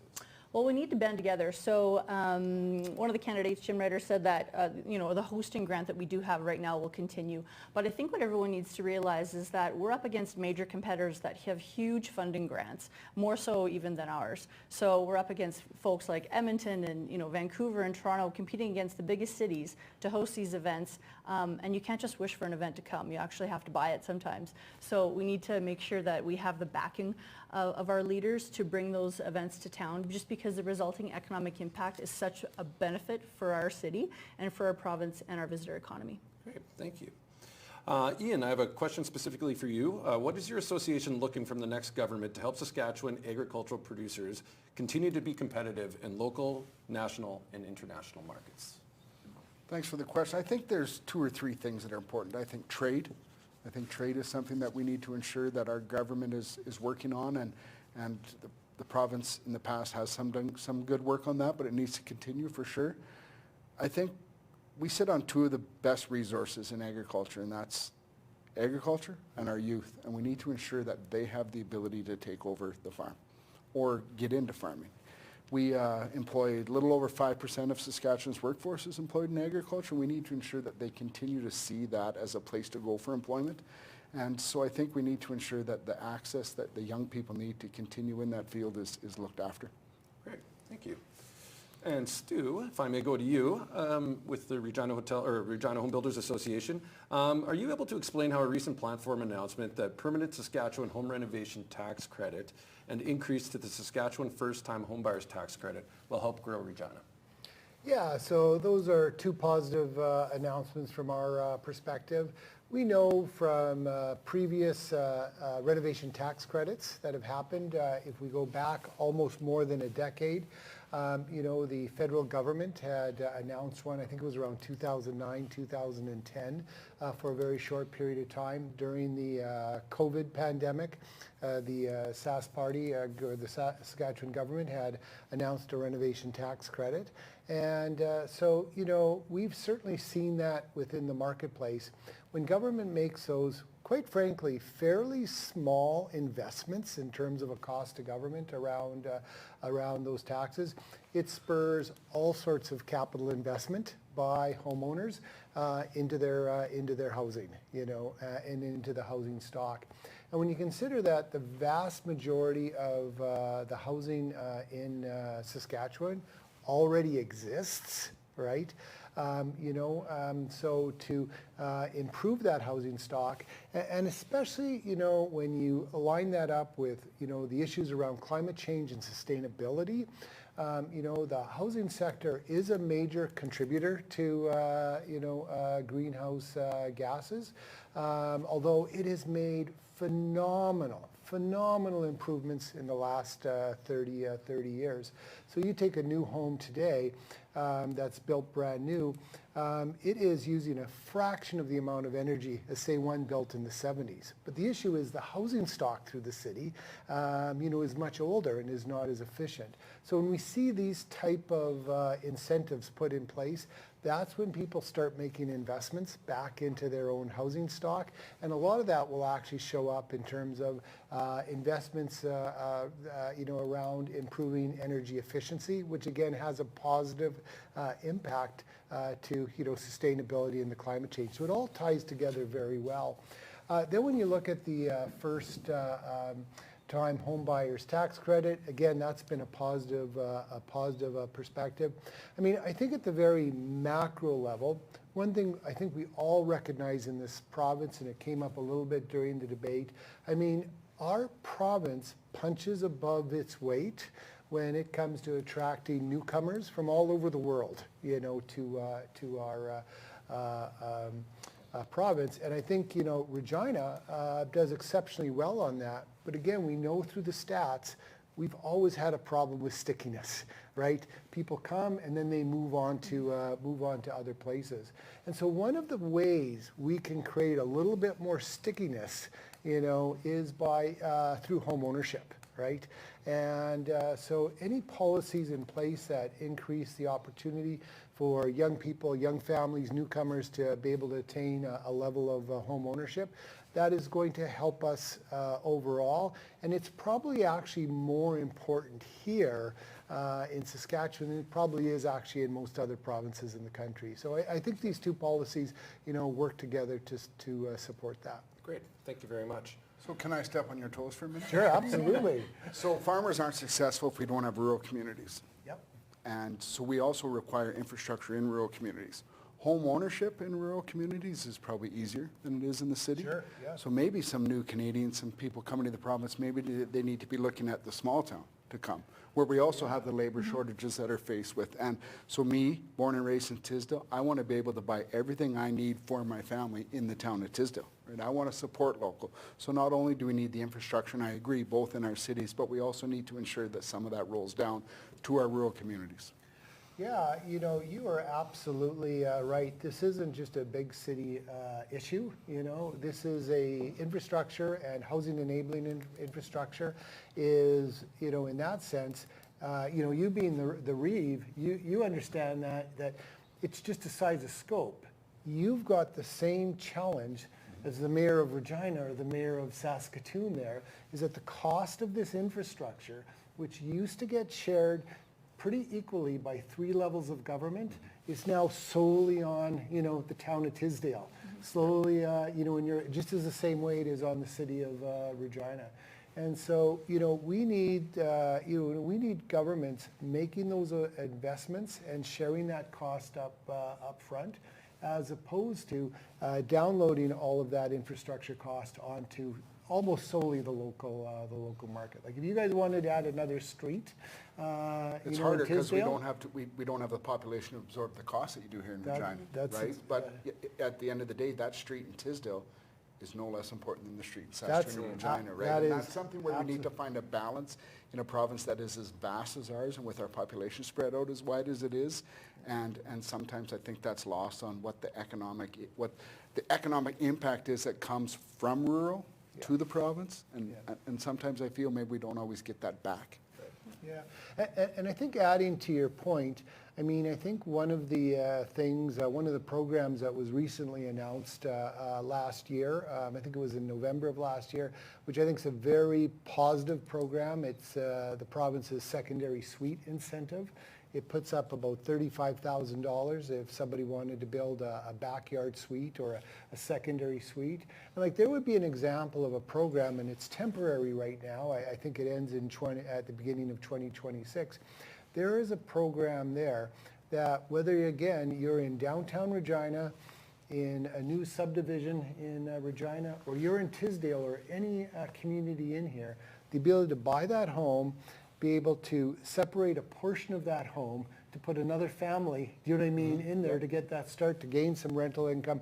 Those are the type of programs that should be able to benefit everybody in every location. So we need programs like that, those type of investments, to really happen on a more permanent basis, so that again, cities, RMs and that can really plan to make those longer term housing investments, so that when people are coming to these communities, large or small, you're going to have the housing supply in there to accommodate them. And to your point, do you think that will actually make people stay? Because you said, making it stick. So is that what's going to retain the talent to stay here in Saskatchewan rather than come to Canada and go someplace else? Yeah, I think we all intuitively know that with an economy, it never moves at a straight line. It has got lots of bumps, and certainly all of us have experienced periods of economic growth and economic, challenging periods. I think when you are in an industry and your circumstances have changed, and but you own a home within that community, it does allow you or require you, at least at some level, to make more of an effort to stay within that community, whether that's adapting your skills, whether that is finding other employment, etc., opening a business. I think when you are solely in a rental environment and you're, say, new to this country, new to this community, and your employment changes, it's just much, much easier to go to the next economic opportunity that might be somewhere else, right? Yeah. I think there's four things that we can get to stick. And I think we'll hear them in the upcoming debates. So we heard one tonight, that's the economy. I think education, healthcare. I think those are two big things. I think we probably lose some population due to the issues that they are faced with, lack of appropriate healthcare in the province that we're seeing, especially in rural areas, and the issues we're having around education, and do we have enough? Do we have enough support for the teachers and all of that? So I think in the upcoming debates, I think we should really get a sense of, are we going to hear enough from the candidates to get these people to stick? I think that's where we're headed. Yeah. That's great, very insightful. For a second, I thought I was going to have to get in between you two. I thought the gloves were supposed to come off out there and not here. Either way, very insightful. We appreciate it. Thank you very much. Ian, coming back to you, you had brought up the next generation of farmers, and a colleague of yours, Bill Probilski. Oof, that was a tough one. Sorry. I'm sorry, Bill. Also of APAS, talked about helping young farmers in the intergenerational farm transfers. Were you satisfied with the answers that you heard on that specific question? And if not, what would you have liked to have heard? I think we heard it from a couple candidates about farmland ownership and the cost and all of that. And it is getting to where it is almost unachievable, right? Farmland ownership. But there are rules already in place in the province that, that hinder out, foreign investment and some of that. And we need to ensure that that is tight and that those are followed. And I believe that, because I want to, even though I'm an incorporated farm, I'm still a family farm. 120-year-old family farm, and I think most farmers around the province are that and are proud of that, and we want to ensure that we have the ability to pass that to the next generation. So whether that is through, some tax incentives, which, we've seen taken away federally, that we need to ensure that our province is lobbying on every aspect to ensure that this happens. But it comes back down to, is there a community that the next generation is willing to stick in? That, is there enough there for a young family to raise a young family and be on the family farm? Are there programs in place that can ensure that they have the access to the capital and everything that's required? So did I hear enough? No, but I think there is, I think with the right lobby, we can get to where we need to be to ensure that the family farm stays within the family farm. Great, thank you. Very important topic indeed. Sandra Jackal, CEO of the Regina Hotels Association, coming your direction. Okay. You specifically, or personally actually, had a pre-recorded question to the debaters this evening, which was relating to competing against other provinces. Did you enjoy what you heard? Was there something missing, do you think? Well, I don't think anyone really answered the question, to be honest with you. One candidate said that the hosting grant will continue. So there is a hosting grant when you bring major events to town. There is funding that will go to that event in order to host it and put it on. Again, like I mentioned before, we're competing against other cities like Vancouver, Toronto, Calgary, Edmonton, even our neighbor Saskatoon. and lots of them are putting in more money than that hosting grant might be. So to be honest, lots of times you're buying the events have huge hosting rates fees, but it all comes back to the city that it's being hosted in through economic impact, people going out to restaurants, staying in hotels, basically boosting the visitor economy by having those events here. So investing in that type of infrastructure and providing funding to bring those events to come to Regina or Saskatchewan is really important, and making that a priority is something that the government needs to do for sure. Great, thank you. I think I just want to build on your point, Sandra, because I think it's one of the areas where your industry and our industry actually share a common perspective. And that again comes back to, as you're saying, that investment in infrastructure, which includes nice amenities, right? So the very same things that help your group achieve their goals are the same things that make our cities and towns great places to live, that add to the stickiness, that make people want to own homes, within that community. And that probably, again, is that area where, we probably, as a province, are probably okay. We sometimes have a bit of that good old Saskatchewan attitude of, well, that is good enough, right? As opposed to recognizing nice things cost money, right? Yeah. And if we want to have nice places to live, we've got to be making those investments into some of those amenities. And that's both for our cities and for, all our communities. And we know people want these events here because whenever they come, Regina is always noticed as the best event ever. So we hosted the best Grey Cup event ever in 2022. We had the most amount of people come.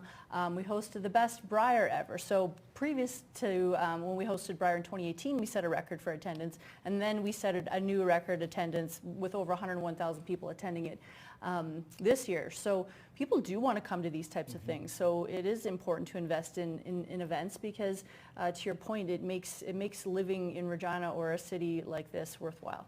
Yeah, absolutely. Stu, staying with you, you asked a question with respect to housing affordability and the exponential growth that municipalities are facing over the last few years. You asked, how will your government support housing enabling and growth-related infrastructure in the coming years? Were you satisfied with what you heard tonight? Yeah, I don't think really we got an answer, as I mentioned earlier, an answer to that question. I think the discussion ended up being more around just housing affordability as a whole. And, I think it's one of those places where we, are kind of a bit of lacking a bit of the national context to that. I mean, as much as housing seems very expensive to us here in Saskatchewan and in Regina, the reality is we have some of the lowest housing costs in terms of resale. We have some of the lowest housing costs in terms of what it costs to build a brand new home or a new unit, and we have some of the most affordable rents. That doesn't mean they're not high. I mean, Regina and really our province really has this unique spot and this unique opportunity to actually be the place where you can still attain, what some of us would call the Canadian dream, because it still could be affordable. But we're right at that tipping point. If we don't start to see those investments moving forward to be able to maintain that affordability, and if that doesn't become a priority for us, we're going to lose a very significant competitive advantage. Because let's face it, if the cost of housing was the same in Regina or in Saskatchewan as it was in Toronto or Vancouver, you take in Vancouver, a lot of us would probably just live there because the weather's nicer. That's a good point. It rains too much there. We like it better here. We like our minus 30. It's bad for the hair. I know I'll get some hate mail on that one. But No. And you also mentioned actually the secondary suite program. And I just wanted to make mention of that, maybe ask you a little bit more about it, because 10 or 12 years ago or so, I actually was able to purchase my first home just outside of university due to that program. And I wasn't sure if the program is still in place or if it's still going.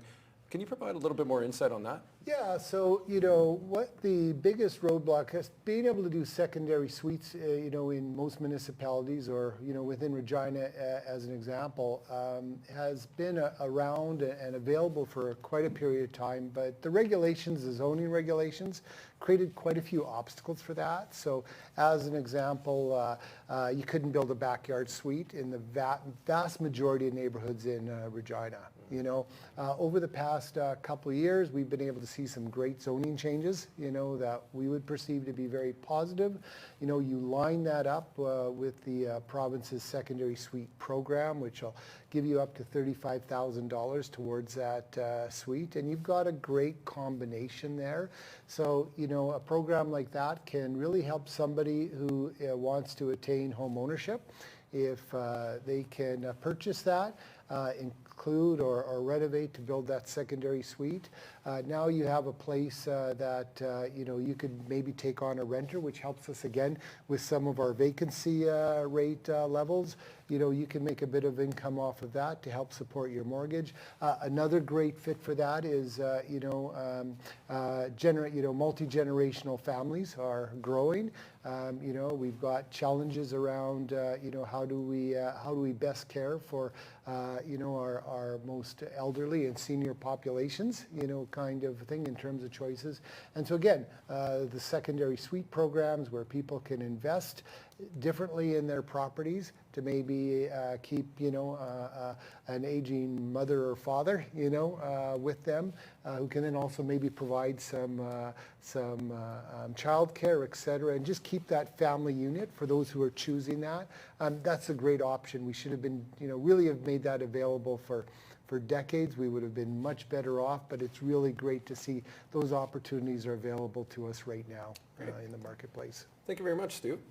We're going to start with Sandra Jackal with the next question here, and it didn't take us long. It only took to the third question to start talking about support for small businesses, which specifically for the Regina District Chamber of Commerce is really quite important. We have a membership base of about 1,600 members. And I would say about 1,300 or 1,400 of those members are small businesses.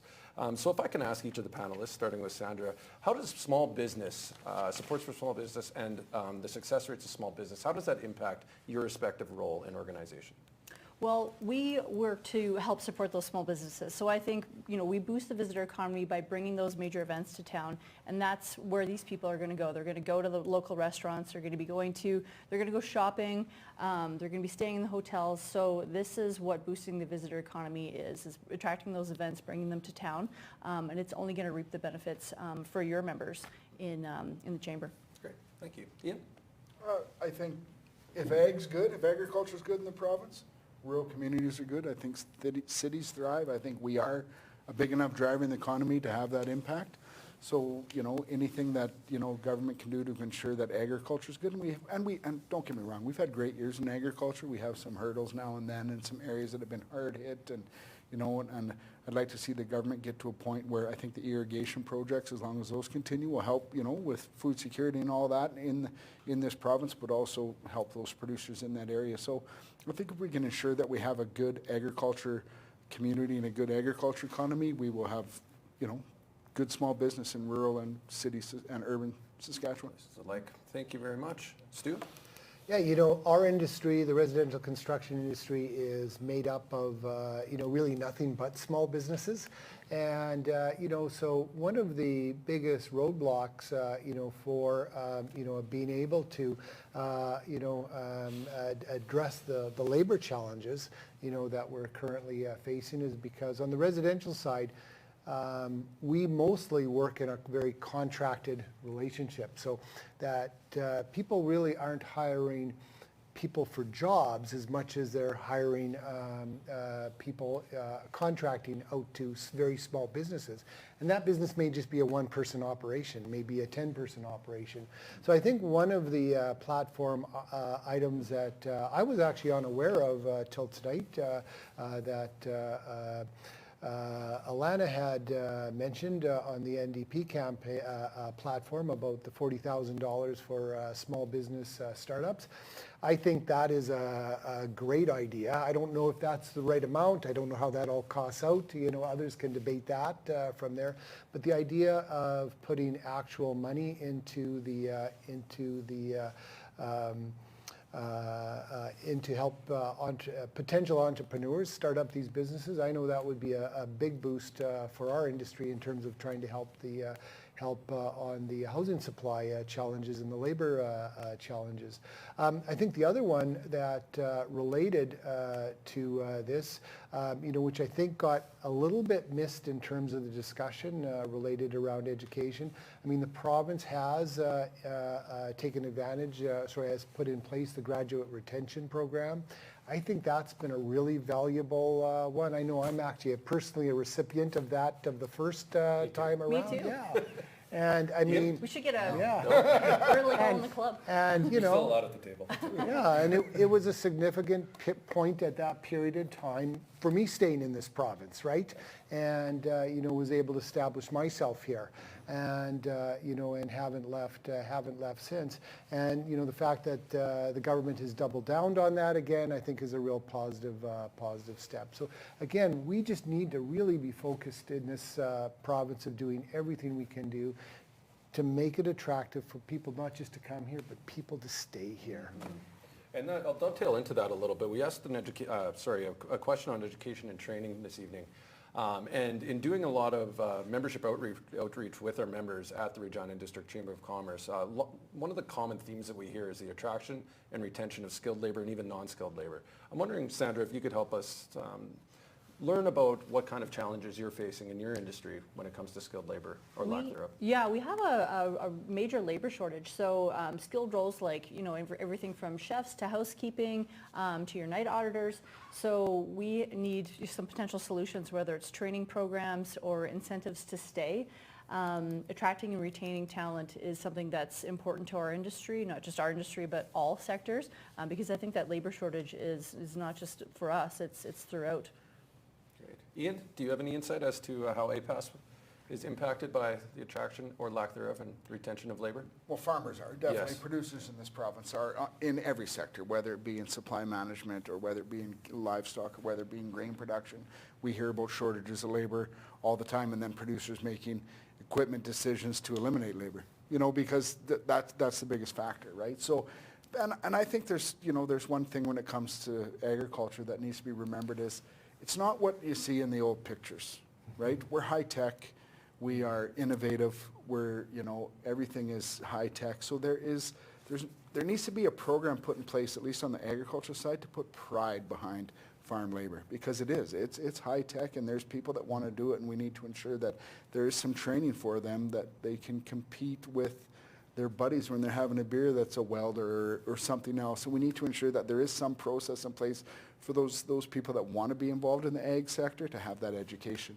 Very good. Thank you. Stu? I think, for our industry, it's just ditto to what you just heard. We certainly need people, home building, once upon a time was something a person could tackle by themselves, just like agriculture, right? I think of my grandfather who farmed out by the Simrick area. I mean, I'm sure at the time it was a very complicated operation, but by today's standard, it would probably seem pretty simplistic, right? And home building is no different. The building science now in home building is very, very significant. So again, people working in this field, they need to be experts in their field. They need to understand building science. And again, that takes investment by the industry, but again, it also takes investment by government and by the trade schools and by academia to deliver those to the marketplace. Absolutely, it does.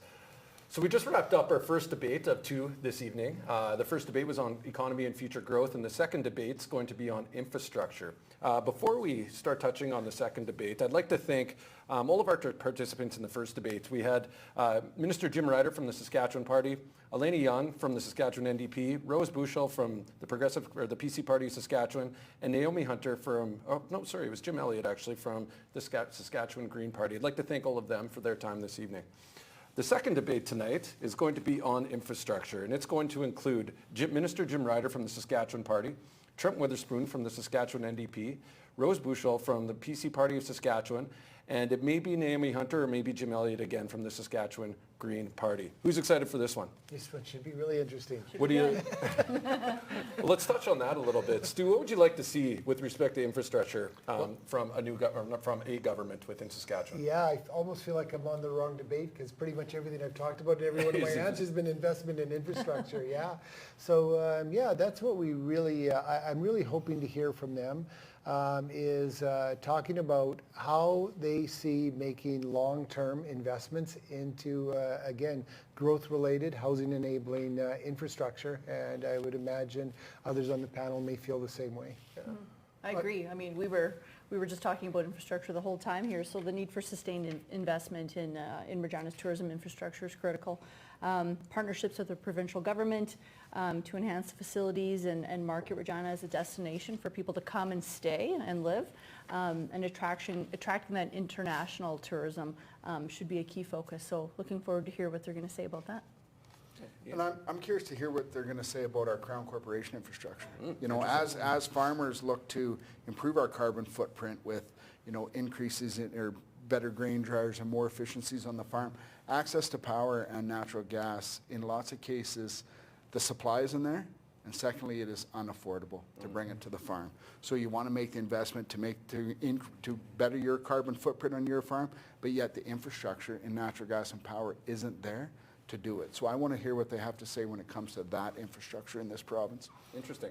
And just to build on that point, the next debate, which is probably the item that's gotten the least attention within this election, actually could be the most important discussion in the future of the future potential of our province, because without this type of infrastructure investment, a lot of other things, you know, just can't happen. Right. Well, you heard a lot about, they were saying we're last in this, we're last in that, we're last in that. So if we don't actually invest in these types of things, we're just going to remain last. So there's no way to get to the top without putting some money in and having a long-term investment strategy and things like this.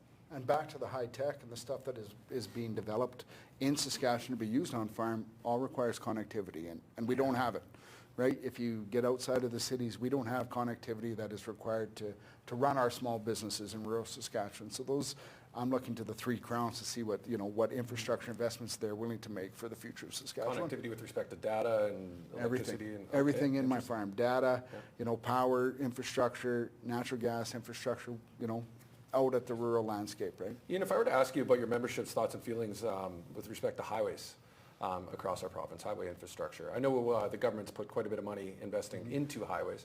What would they say? I think you'd find areas that are maybe happy and areas that are not. I think always, as we see issues with our supply chain in Canada and Saskatchewan, when it comes to rail, highways become a bigger issue. Mm-hmm. And especially if we start doing, you know, south of the border trade and even interprovincial trade, we need to ensure that we have highways, right? And everything we produce is exported, not everything, but a lot of it. So we need to ensure highways too, and highways will always be touched on, and that's why I wanted to see what they would have to say on the Crown Corp's infrastructure, because highways will always be an issue, right? The potholes, all of those debates, right? So it's all of the infrastructure that's required to make Saskatchewan a success. Great. Stu, any thoughts?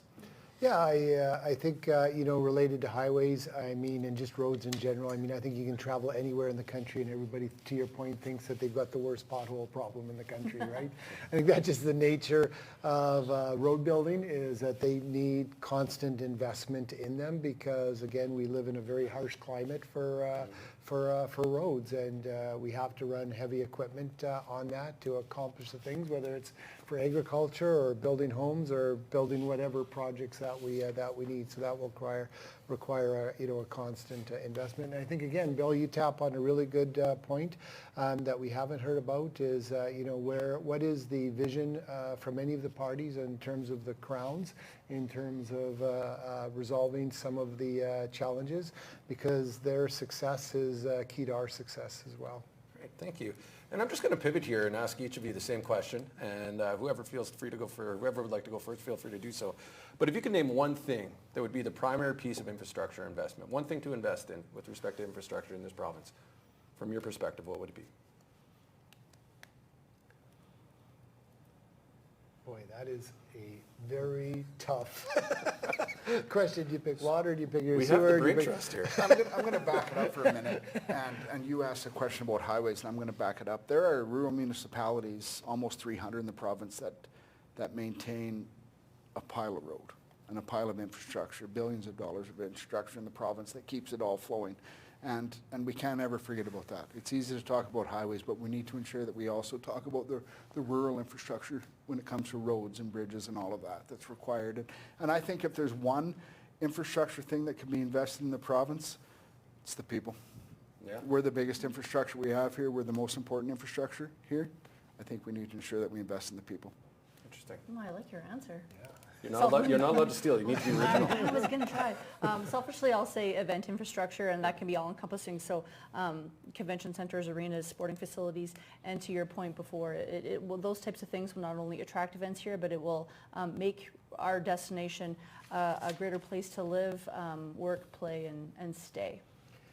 Yeah, and I think, again, building on both your point, I think municipalities at the local level, whether they're large or whether they're small, I think they know what type of infrastructure they are most desperately needing the investment in. And so I don't think the provincial government has to figure out what infrastructure that is. I think they will have to figure out is how do we better fund municipalities to make those decisions, and then just hold them accountable to make sure that they are delivering, delivering on that funding that's going there, and it's not getting misused in other places. And very interestingly, that was going to be my next question. How can the next government or our current government better collaborate with municipalities? Yeah, I mean, I think that's a really, really important discussion. I mean, if you really think about the legislation the city acts technically, I mean, cities don't really exist. They're arms of the province, right? So, at the end of the day, you had mentioned earlier, Bill, that we need a good relationship with the federal government would be good for agriculture, right? We need government really focusing and working on understanding what those municipal issues and working on that relationship. It's too easy, regardless of party stripes. I've seen it under both party stripes to say, well, those are municipal problems, they can sort that out. But by default, those municipal problems become your provincial government's problems. Ian, do you have any comments on that? I think it's a working. We're small. Is this a conflict of interest? No, Saskatchewan, in my mind, is a small town, and we need to ensure that everybody works together for the success. I don't think if urban's succeeding and rural isn't, we aren't succeeding. Right? And I think we need a government that can recognize that, and a government that can see that we need success at every level, whether that be city, rural, or urban, all of those levels to have success in this province. So we need a government that is willing to quarterback that dialogue, quarterback that to ensure that everyone has success. Great. Thanks. Any further thoughts? Well, I think we need a government that's willing to not only prescribe what they're going to do, but also listen to what people are wanting and what they think they should do, and not only listen to it, but understand the issue, and then actually have a strategic plan as to fix it or provide a solution. So it's one thing to say what you're going to do, but you also have to listen and understand an issue before you can put forth a solution.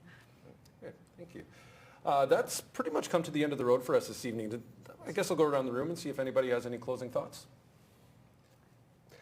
Again, really looking forward to the next 3 debates. They should be really interesting, and I know our members are looking forward to this election to better understand, what will emerge so that they can make their business decisions going forward and their investments for our industry. Thank you. And I think the same. I think APAS members will be watching and these debates and watching to see, you know, what is there out there? What are the offers from the parties? What does the success look like for agriculture and for Saskatchewan? Because it doesn't work without, right? We need the success of both. And I think so. I thank Access for hosting these, and I think they're going to be great. So thank you. Yeah, agreed. Agreed with my fellow panelists here, and our membership's going to be looking forward to seeing what our candidates are going to be saying in regards to infrastructure and investing in our communities, and making this a destination for people to come to. Thank you. Well, Sandra, well, on behalf of the Regina District Chamber of Commerce, I'd like to thank you, Sandra, yourself, Ian, and yourself, Stu, for coming out tonight and sharing your wisdom with us. I'd like to thank the viewers for tuning in this evening. Our next debate is at 8 p.m., so please tune in for that, 8 p.m. sharp. It'll be based on infrastructure investment. And tomorrow we'll have another set of panelists, another set of policy nerds, if you will, that are going to join us and talk about the debates that we are hosting tomorrow. Thank you again for joining in, and we'll talk soon. The Batoche constituency is located in central Saskatchewan. AccessNow communities located in Batoche are Aberdeen, Birch Hills, Bedworth, and Waka. The Battlefords constituency is located in western Saskatchewan. The Cannington constituency is located in the southeast corner of Saskatchewan. AccessNow communities located in Cannington are Arcola, Carlisle, Carnduff, Kipling, Lampman, Oxbow, Redvers, and Stoughton. The Kenora-Pelly constituency is located on the east side of Saskatchewan. AccessNow communities located in Kenora-Pelly are Kenora, Kamsack, Norquay, Springside, and Theodore. The Carrot River Valley constituency is located on the east side of Saskatchewan. AccessNow communities located in Carrot River Valley are Carrot River, Cadet, Hudson Bay, Nipawin, Tisdale, and White Fox. The Cumberland constituency is the northeast quarter of Saskatchewan. AccessNow communities located in Cumberland are Air Ronge, Denair Beach, and La Ronge. The Cutknife Turtleford constituency is located on the west side of Saskatchewan. Located in Cutknife Turtleford are Cochin, Lashburn, Maidstone, Meota, Unity, and Wilkie. The Cypress Hills constituency is located in the southwest corner of Saskatchewan.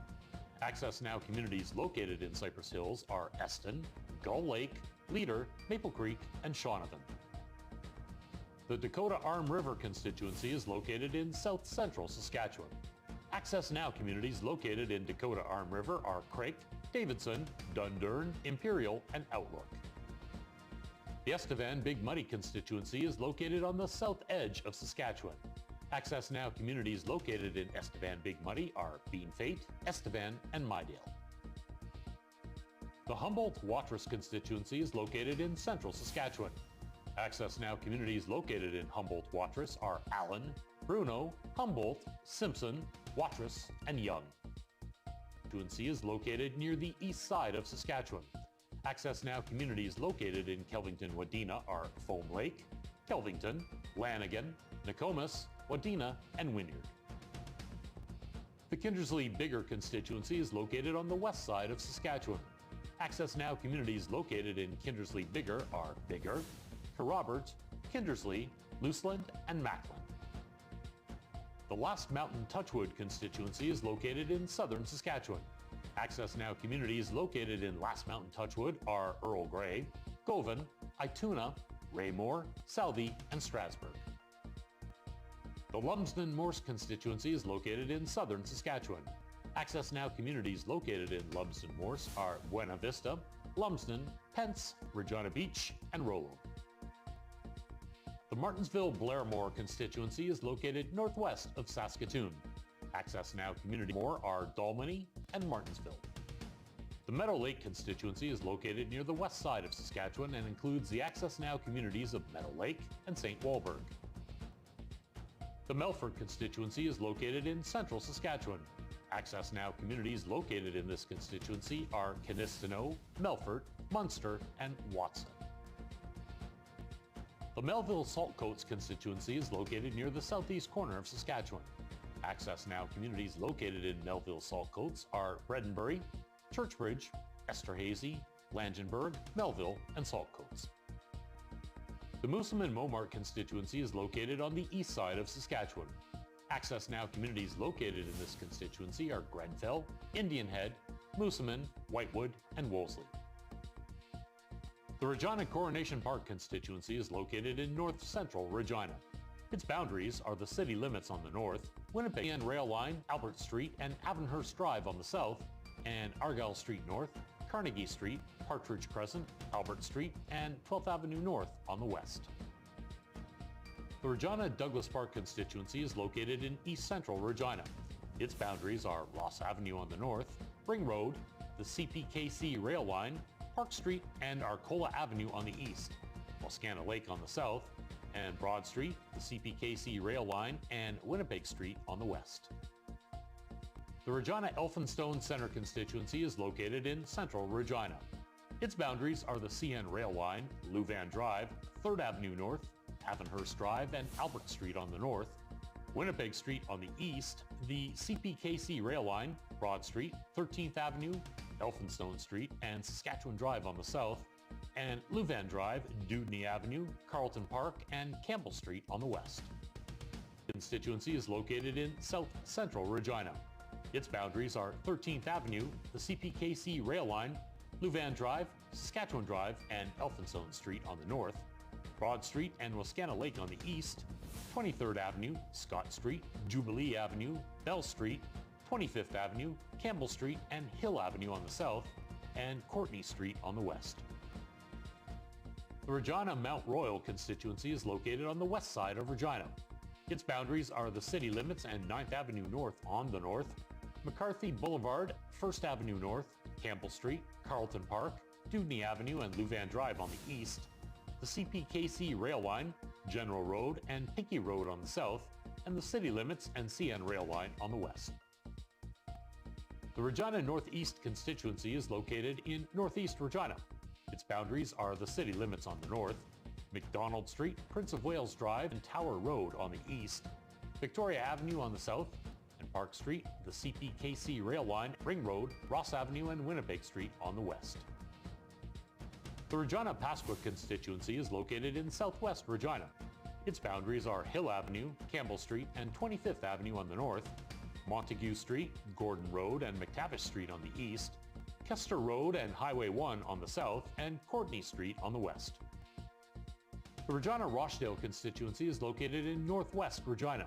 Its boundaries are Armour Road, Courtney Street, the city limits, and Highway 11 on the north, Albert Street on the east, Makowski Crescent, Abenshun Bay, Brock Bay, Juniper Drive, Lake Ridge Sports Park, Bright Bay, Kennardine Drive, Cribbs Bay, Courtney Street, and 9th Avenue North on the south, and Courtney Street on the west. The Regina South Albert constituency is located on boundaries are 25th Avenue, Bell Street, Jubilee Avenue, Scott Street, and 23rd Avenue on the north, Wascana Parkway, Kramer Boulevard, Hillsdale Street, Parker Avenue, Hells Drive, Castle Road, Grant Road, Deer Grove Crescent, and Ring Road on the east, Shannon Park, Beechwood Place, Logan Crescent, Albert Street, and Walsh Street on the south, and McTavish Street, Gordon Road, and Montague Street on the west. The Regina University constituency is located in northwest Regina. Its boundaries are Victoria Avenue on the north, Prince of Wales Drive on the east, Fleet Street, Wascana Creek, Range Road 194, and the city limits on the south, Ring Road, Deer Grove Crescent, Grant Road, Castle Road, Hells Drive, Parker Avenue, Hillsdale Street, Kramer Boulevard, Wascana Parkway, Wascana Lake, Arcola Avenue, and Park Street on the west. The Regina Walsh Acre Regina.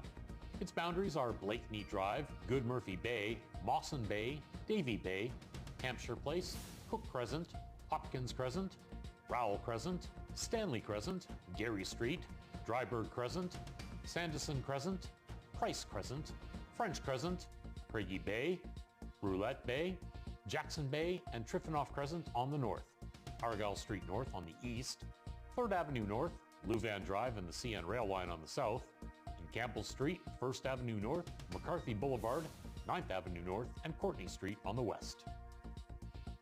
The Regina Wascana Plains constituency is located on the east side of Regina. Its boundaries are Victoria Avenue, Tower Road, and the city limits on the north, the CPKC rail line on the east, Arcola Avenue, Chuka Creek and the city limits on the south, and Prince of Wales Drive on the west. The Rosetown-Delisle constituencies located in this constituency are Delisle, Langham, Rosetown, and Vanscoy. The Rostern-Shelbrook constituency is located in west central Saskatchewan. AccessNow communities located in this constituency are Glassland, Hefford, Rostern, Shelbrook, and Spiritwood. The Warman constituency is located north of Saskatoon. AccessNow communities located in this constituency are Hague, Osler, and Warman.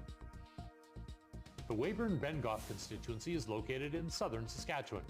AccessNow communities located in this constituency are Milestone, Weyburn, and Yellowgrass. The White City-Capel constituency is located east of Regina. AccessNow communities located in this constituency are Balgony, Copper Sands, Emerald Park, Fort Capel, Canucama, Pilot Butte, and White City. The Wood River constituency is located on the south side of in Wood River are Coronach and Gravelburn. The Yorkton constituency is the city and surrounding area of Yorkton.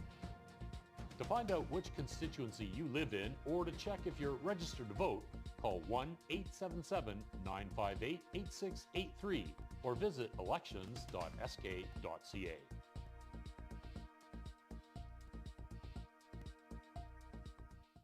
Decision 2024. Find out where the parties stand on the issues that matter to you.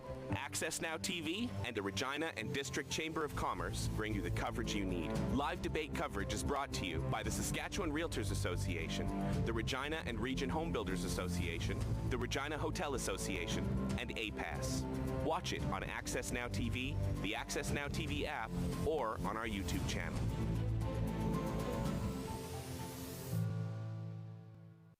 Access Smart automatically optimizing the signal in every room of your home, so your Wi-Fi is always running at full throttle. Turbocharge your Wi-Fi with Access Smart Wi-Fi Plus. Some homes just aren't made for strong Wi-Fi from backyard to basement. But with Access Smart Wi-Fi Plus, just plug in a pod and cover every corner with wall-to-wall Wi-Fi. Give your Wi-Fi a boost with Access Smart Wi-Fi Plus. Hi, I'm Kavis Reed with the Ball Leadership Podcast. Join us on Access Now as we have a little laugh and serious conversation about everything leadership. And don't worry, you don't have to be bald to enjoy. Tune in for your chance to win big with Access Communications Children's Fund TV Bingo every Saturday at 5 with a prize board between $7,000 and $15,000. Cards are $14 with all proceeds going to the Access Communications Saturday at 5 for your chance to win TV Bingo, only on Access Now TV. This week's jackpot is $2,000 in 50 numbers or less. My name is Jared Stroder. I'm a broadband technician for Access Communications. We're 100% Saskatchewan owned and operated. We're not a huge conglomerate of a company, and we really prioritize our customer service. I like seeing people smile. I always want people to be happy when I leave their house. We're making a difference for the customers. That's why I do this job. At Access Communications, we're all about you. Harbor Landing Village has a lot under one roof. We're a true community within a community. We have a full age-in-place senior care and living community, a child care center, award-winning restaurant, hair salon, and a home care agency. Reliable internet service from Access Village because it's the main way our residents stay connected with their friends and family, and equally important as a business, essentially it's the backbone, it's what powers us.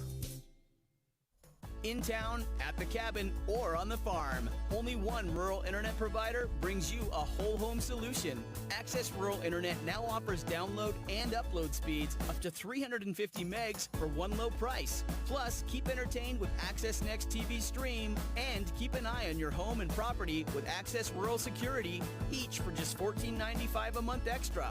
Get more from your rural internet service. Visit myaccess.ca today.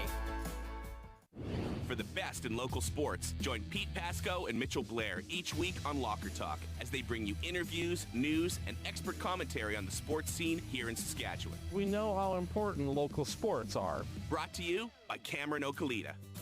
Cameron Okalita across Western Canada to solve their financial problems since 1995. We can help. Find out more by calling us or visiting CameronOkalita.ca. I'm Brendan McGuire. Join me and my co-host Marshall Hamilton every Tuesday at 7 p.m. for In the Huddle, with special guest panelists and a weekly breakdown of the Saskatchewan Roughriders. Catch us on AccessNow TV and the AccessNow app. Need to unwind after a long day of exploring? Spacious accommodations and exquisite array of amenities await your arrival. Book your stay today and immerse yourself in a world of pure indulgence. Goldiga Lodge, North Battleford, where every stay is a golden experience. An Access Smart Home is a safer, more efficient home. With the touch of an app, you can see who's at the door, turn down the lights and turn up the heat, tell your furry friend to get off the couch, and sleep sound with around-the-clock home monitoring. Access Smart Home puts you in control. And of course, our famous customer service is always included. Make your home a smarter, safer, more efficient home. Learn more at myaccess.ca. At Access Communications, we're all about you. All of you. Access is all about customers. I have, over the years, made great relationships with customers. They are the real pillars of any organization. There's no business without them, and you can only get loyal customers if you provide them honest and loyal service too. I love my customers. Access Communications, 100% Saskatchewan and 100% all about you. Hi, I'm Marshall Hamilton. Please join me and my co-host Brendan McGuire for In the Huddle on Tuesdays at 7 p.m. with special guest panelists and breakdown of our weekly highlights. Brought to you by the Capital Automotive Group. Ladies and gentlemen, get ready for the greatest auto sale at Titan Auto. Step right up to our weekly Ringmaster specials. No credit app will be refused, and if you buy a car, we'll send you on a trip to Vegas. The greatest auto sale at Titan Auto. Fast internet isn't just a city thing. In the country, on the farm, or at the cabin, Access brings you super fast internet that includes unlimited data, so it's full stream ahead. And now you can ditch the dish and watch TV your way with Access Next TV Stream. Restart shows up to 72 hours, even without setting them to record. Add Smart Wi-Fi Plus to your package and your entire home will always have a full signal, backyard to basement. Visit myaccess.ca for more details. Get ready to score big. Watch Locker Talk for the latest news, interviews, and expert commentary from the world of sports right here in Saskatchewan. Brought to you by Pile of Bones Brewing. We know you only get out of a beer what you put into it. That's why we only use the best ingredients, why we pay attention to every detail, and why we're proudly 100% Saskatchewan owned. Pile of Bones Brewing. Inspired by Saskatchewan. Hey Saskatchewan! Access Communications is now offering TV anywhere our internet is available with Access Next TV Stream. Ditch the dish and watch TV your way. In town, on the farm, at the cabin, or on the go with the Next TV Stream app. Forget to record in your cloud PVR? No problem. Restart TV up to 72 hours. Break free from traditional TV and switch to Access Next TV Stream. Access Smart Wi-Fi Plus adds an extra layer of home security without using cameras by detecting motion through Wi-Fi signals. How smart is that? Plug in a pod and secure your home with Access Smart Wi-Fi Plus. Kids grow up fast enough as it is. Access Smart Wi-Fi Plus puts you in control of their screen time and what they see on the net. Even when you're not at home. Gain control of your Wi-Fi with Access Smart Wi-Fi Plus. Access Now Sports presents Brandon Wheat Kings, Regina Pats, live November 8th. Just like that! Only on Access Now TV or the Access Now TV app. Access Now's TV coverage of the WHL is brought to you by Tyson Mining, the full-service underground mining contractor of choice. Local challenges, global solutions. Visit TysonMining.com. Spooky season is just around the corner, and that means we're bringing back the Access Communications Pumpkin Patrol. Our team of volunteers will be driving around neighborhoods in specially marked Access Communications vehicles. If anyone needs help, they can wave down our vehicles, and we'll contact local police services to get them the help they need. It's been an Access Communications tradition for 28 years. To learn more, visit myaccess.ca/Pumpkin Patrol. At Access, our products are as reliable as our famous customer service. We got a solution for everybody. At my home, I use Access Next TV Stream. With the 72-hour window on Next TV Stream, you're able to go back and view a show that you might have missed or something that you realize that you forgot to record. That just gives you that extra flexibility to watch the entertainment that you want. At Access Communications, we're all about you. I'm Brad Belgard, co-host of ResX TV, an Indigenous lifestyle show for everyone. Watch ResX on AccessNow.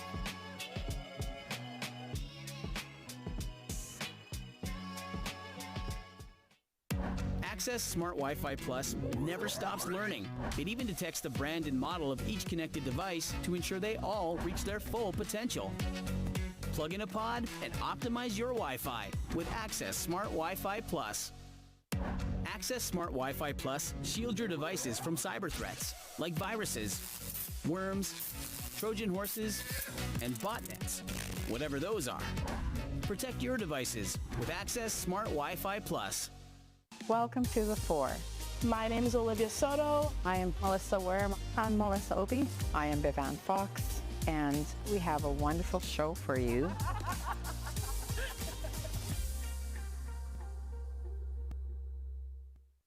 Updating my software takes forever. Why can't I just skip it and do it later? Outdated software can be vulnerable to security threats, which could compromise your personal information and device. Don't risk it. Update your software regularly to ensure it's equipped with the latest security features and bug fixes. Users need to implement those updates as soon as possible, because not only is it new features, but they actually fix security vulnerabilities in the software. Learn more at myaccess.ca/cybersecurity. Watch Planting Seeds, Philanthropy in Saskatchewan, a show where we aim to connect you to the community impact being powered by donors and charities across the prairies. Join me, your host, Victor Roman, with the South Saskatchewan Community Foundation, and I hope you enjoy the show. Hi, I'm Colin Puller with the Bald Leadership Podcast. Listen and laugh as we learn from leaders making impact in Saskatchewan. Watch on AccessNow TV. And don't worry, you don't have to be bald to enjoy it. Welcome to Pats TV. Join me, Dante DiCaria, and my co-host Kelly Rempel as we break down the news and highlights from the last week of the Regina Pats. Pats TV here on Access Now. Brought to you by Cameron Okalita. Cameron Okalita has been helping thousands of Canadians across Western Canada to solve their financial problems since 1995. We can help. Find out more by calling us or visiting CameronOkalita.ca. Access Now Sports. Full game coverage, expert commentary, news and interviews from your favorite Saskatchewan teams. Follow the action. Watch Access Now Sports. Brought to you by the Capital Automotive Group. Hurry, hurry, hurry to the greatest auto sale at Capital Ford Lincoln.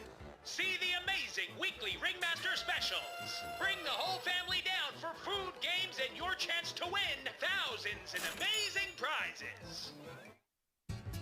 Find out what's happening in and around your community. Watch Talk of the Town to see interviews with a wide array of guests and local celebrities who make your town great. Talk of the Town, brought to you by Stonehall Castle. What if I told you there was a magical place? A place where time stands still. Stonehall Castle, a magical place. Hi everyone, Kelly Rempel here. You're going to want to tune in every week with Dante DiCaria and myself. We're going to be talking about all things Regina Pats, including highlights and everything you want to know about your favorite junior hockey team. Brought to you by Cameron Okalita.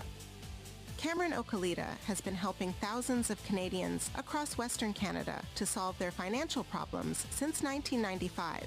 We can help. Find out more by calling us or visiting CameronOkalita.ca. It's easy for me to remember passwords because I use the same one for everything. What's wrong with that? Protecting your online accounts from cyber attacks starts with a strong password. Don't use easily guessable passwords and never reuse them across different accounts.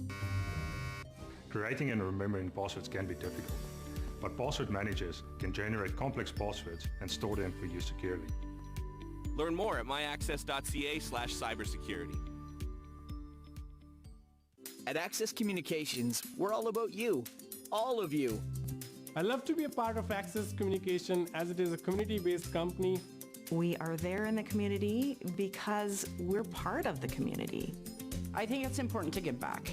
If you help someone, it's priceless, right? That is something that feeds your heart, not your pocket. Access Communications, 100% Saskatchewan and 100% all about you. Hi, I'm Colin Pillar with the Ball Leadership Podcast. Listen and laugh as we learn from leaders making impact in Saskatchewan. Watch on AccessNow TV. And don't worry, you don't have to be bald to enjoy it. Welcome to Pats TV. Join me, Dante DeCaria, and my co-host Kelly Rempel as we break down the news and highlights from the last week of the Regina Pats. Pats TV here on AccessNow. Brought to you by Cameron Okalita.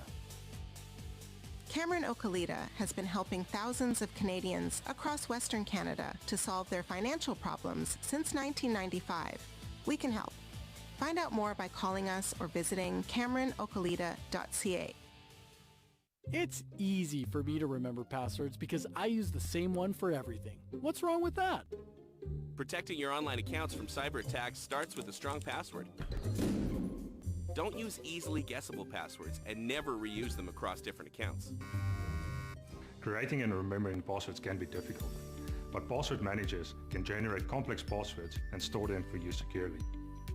Learn more at myaccess.ca/cybersecurity. Harbor Landing Village has a lot under one roof. We're a true community within a community. We have a full age-in-play senior care and living community, a child care center, award-winning restaurant, hair salon, and a home care agency. Reliable internet service from Access Communications is important to Harbor Landing Village because it's the main way our residents stay connected with their friends and family, and equally important as a business, essentially it's the backbone, it's what powers us. Hi, I'm Marshall Hamilton. Please join me and my co-host Brenda McGuire for In the Huddle on Tuesdays at 7 p.m. with special guest panelists and breakdown of our weekly highlights. Brought to you by the Capital Automotive Group. Ladies and gentlemen, get ready for the greatest auto sale at Titan Auto. Step right up to our weekly Ringmaster specials. No credit app will be refused, and if you buy a car, we'll send you on a trip to Vegas. The greatest auto sale at Titan Auto. Spooky season is just around the corner, and that means we're bringing back the Access Communications Pumpkin Patrol. Our team of volunteers will be driving around neighborhoods in specially marked Access Communications vehicles. If anyone needs help, they can wave down our vehicles, and we'll contact local police services to get them the help they need. It's been an Access Communications tradition for 28 years. To learn more, visit myaccess.ca/pumpkin patrol. Huh, I wasn't expecting an email about an unpaid bill. What's the worst that could happen by opening it? This sounds like a phishing scam, the fraudulent practice of tricking you into giving away sensitive information that could compromise your online and financial accounts. Phishing scams can come in the form of emails, text messages, or phone calls that appear to be from a legitimate source. Be suspicious when there's urgency in the email, unfamiliar sender, suspicious links, and also suspicious documents attached. Learn more at myaccess.ca/cybersecurity. Find out what's happening in and around your community. Watch Talk of the Town to see interviews with a wide array of guests and local celebrities who make your town great. Talk of the Town, brought to you by Stonehall Castle. What if I told you there was a magical place? A place where time stands still. Stonehall Castle, a magical place. Access Smart Wi-Fi Plus is pure genius, automatically optimizing the signal in every room of your home, so your Wi-Fi is always running at full throttle. Turbocharge your Wi-Fi with Access Smart Wi-Fi Plus. Some homes just aren't made for strong Wi-Fi from backyard to basement. But with Access Smart Wi-Fi Plus, just plug in a pod and cover every corner with wall-to-wall Wi-Fi. Give your Wi-Fi a boost with Access Smart Wi-Fi Plus. Find out what's happening in and around your community. Watch Talk of the Town to see interviews with a wide array of guests and local celebrities who make your town great. Talk of the Town, brought to you by Stonehall Castle. What if I told you there was a magical place? A place where time stands still. Stonehall Castle, a magical place.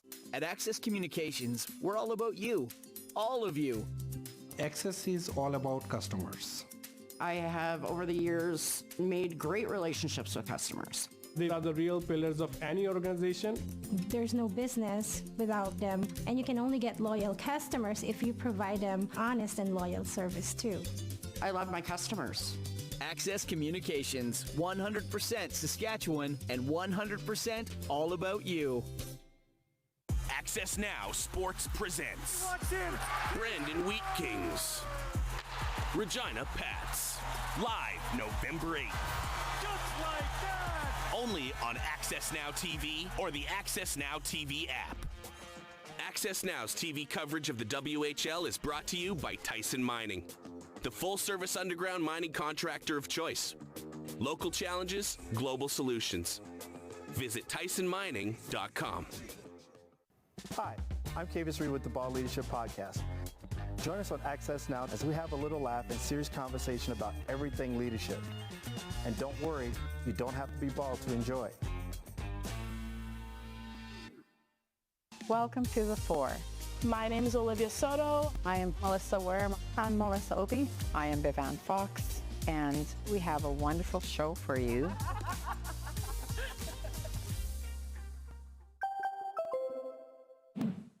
The views, information, and opinions expressed during the following program are solely those of the individuals involved and do not necessarily represent the views of Access Communications, its representatives, or its employees.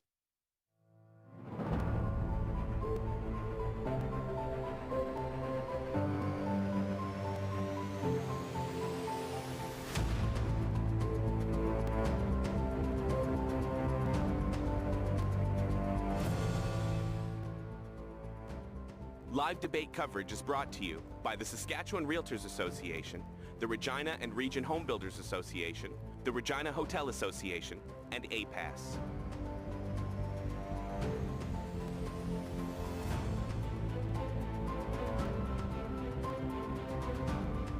Good evening and welcome back to Decision 2024, Our Province, Our Vote. I'm Lisa Peters and I will be your moderator for these debates. This evening has been brought to you by the Saskatchewan Realtors Association, the Regina and Region Home Builders Association, the Regina Hotel Association, AccessNow TV, and the Regina and District Chamber of Commerce. In preparation for this evening's debate, draws were made for opening comments, closing comments, and podium position. Our topic for tonight's debate will be infrastructure, investments in highways, bridges, buildings, and connectivity. I would now like to introduce you to the candidates for this evening's debate. In podium number 1, we have Trent Weatherspoon, Saskatchewan NDP. In podium 2, we have Naomi Hunter, Saskatchewan Green Party. Podium 3, Jim Reiter, Saskatchewan Party. And at podium 4, Rose Bushall from the Progressive Conservative Party of Saskatchewan. We will now move to opening comments, and each candidate is given 2 minutes. We will start with Jim Reiter. You have 2 minutes. Thank you, Lisa, and thank you to my fellow candidates for being here with us tonight. Under the Saskatchewan Party, our province has seen record growth. It's a good thing, but growth brings challenges. That's why the Saskatchewan Party government has invested record dollars into infrastructure to meet those challenges of growth. Since the election of the Saskatchewan Party government, over $47 billion has been invested into provincial infrastructure to build more hospitals and schools, repair and rebuild our highways, grow our communities, and expand Crown utility infrastructure. There are 69 new schools in Saskatchewan either built or in the process of being built. Almost 21,000 kilometers of highway have been upgraded or repaired. We're investing over $131 million this year to expand fiber to households and businesses across the province. We're only able to make these types of investments in infrastructure through a strong and growing economy. And that's why it's important tonight to compare records. We all remember the NDP's record of decline. They closed hospitals, schools, and long-term care beds for seniors. So tonight, ask yourself which party has a plan to keep our economy strong and our future bright. Thank you. Thank you, Jim. Opening comments to Trent Witherspoon. Well, good evening. I'd like to thank the Chamber and Access for hosting me and the rest of the candidates here tonight. This city and this province are incredibly special. We have the resources, we have the people, punch well above our weight, and we never give up. We can go further. We can lead and we can thrive in a big way. But Scott Moe and the Sass Party, they're not getting it done. Not when our kids go to classrooms that are makeshift and put together in spaces not meant to be taught in because the Sass Party has cut their funding. Not when people are sick and languishing and lying in hallways, in hospitals, in emergency rooms that are way beyond capacity. Not when highway crew after highway crew has plates from out of province paying their taxes elsewhere. Not when every day we hear about another billion-dollar project mismanaged. It's time for change. The Saskatchewan New Democrats are ready to grow this economy and to drive us forward. We're going to build the infrastructure that Saskatchewan needs, and we're going to do it with Saskatchewan workers and companies, not shut them out as we've seen with the Sass Party. We're going to connect this province with internet connectivity in rural and northern parts of our province and everywhere in between. We're going to end the crowding in our schools and ERs, and we're going to cut the waste, stop the mismanagement, and put our dollars where they count, not where they're lining the pockets of their friends and donors. This election, you'll have a chance to vote for change and a government that will get Saskatchewan out of last place and build a future filled with hope and opportunity. Thank you. Thank you, Trent. And now we will go to Rose Bushell. Well, thank you again for having me here. One thing I think we need to talk about when we talk about infrastructure, it's great that we can talk about buildings and hospitals and roads and waterways. But the one thing that we seem to be forgetting, which is the most important part of infrastructure in any province, in any community, is the people that belong in it. And the Progressive Conservative Party of Saskatchewan, we plan on being that balance of power in the legislature to make sure the people of Saskatchewan, the true infrastructure, are the ones that get invested in. These are the people that both the Sass Party and the NDP have neglected over many years because they get too tied up on who can build the biggest project and who can put their name on it so they can get their name on a university building or a hospital room.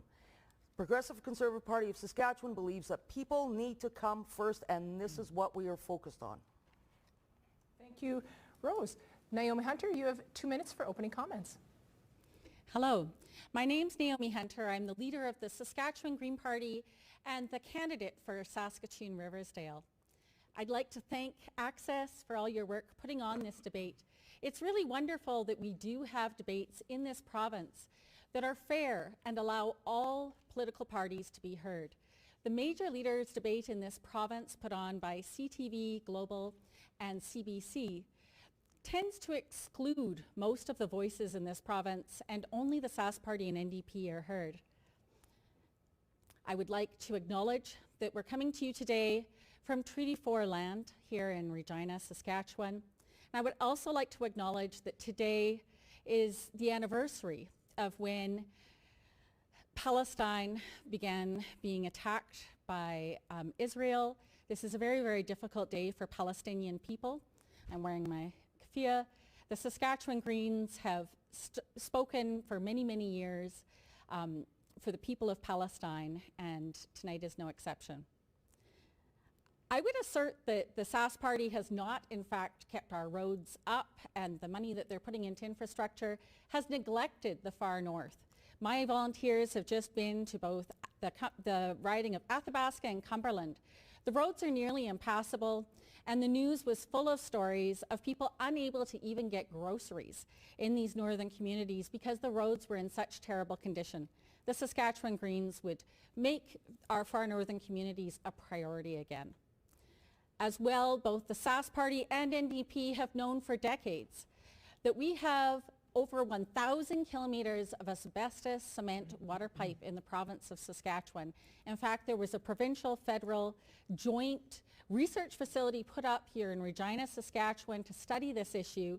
It was determined that asbestos fibers in your water do cause cancer, and we need action on this. The Saskatchewan Greens are prepared to replace all of that dangerous water. Wrap it up.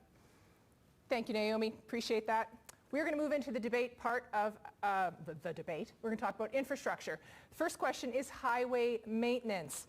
The question will be, what are your plans for improving the maintenance and safety of highways throughout Saskatchewan? This first question will go to Trent Weatherspoon. You have 1 minute. Well, thank you so much for this very important question. Of course, our highways across Saskatchewan are critical to connect communities and ensure safe passage, as well as to get our products to market. So we would continue to invest. In fact, we'd build on the investment in this province. This last year, the Sask Party cut the highways budget by 4.5%. We have highways like 123 into Cumberland that are simply impassable when it's wet and leaves that community completely isolated and vulnerable. We saw a cut in this last budget of almost $16 million to northern highways. This is not the approach. We would allow the highways budget not to be stolen at the end of the year, as is the case with the Sask Party for dollars not spent. We would allow them to be deployed to other projects to get more done with our dollars. And we wouldn't shut out Saskatchewan companies and workers as we see all too often. We'd build them with Saskatchewan companies. All right, thank you, Trent. To you, Naomi. Saskatchewan really relies on our agricultural community. I'm a farmer. I farm in the summer with my father at Birch Hills, Saskatchewan. And the highways and small roads in our province are actually a hazard for people trying to bring our crops to market. As well, I would like to see a high-speed rail system between Saskatoon and Regina.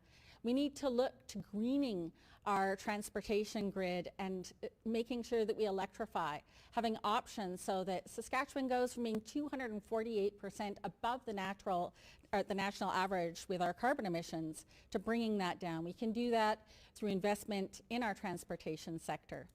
As well, once again, we need to ensure that every single community in this province has access to safe, clean drinking water, free of asbestos, lead, and in some cases, people simply haven't had access to clean water at all, especially in our Indigenous communities. Thank you, Naomi. And to you, Mr. Reiter.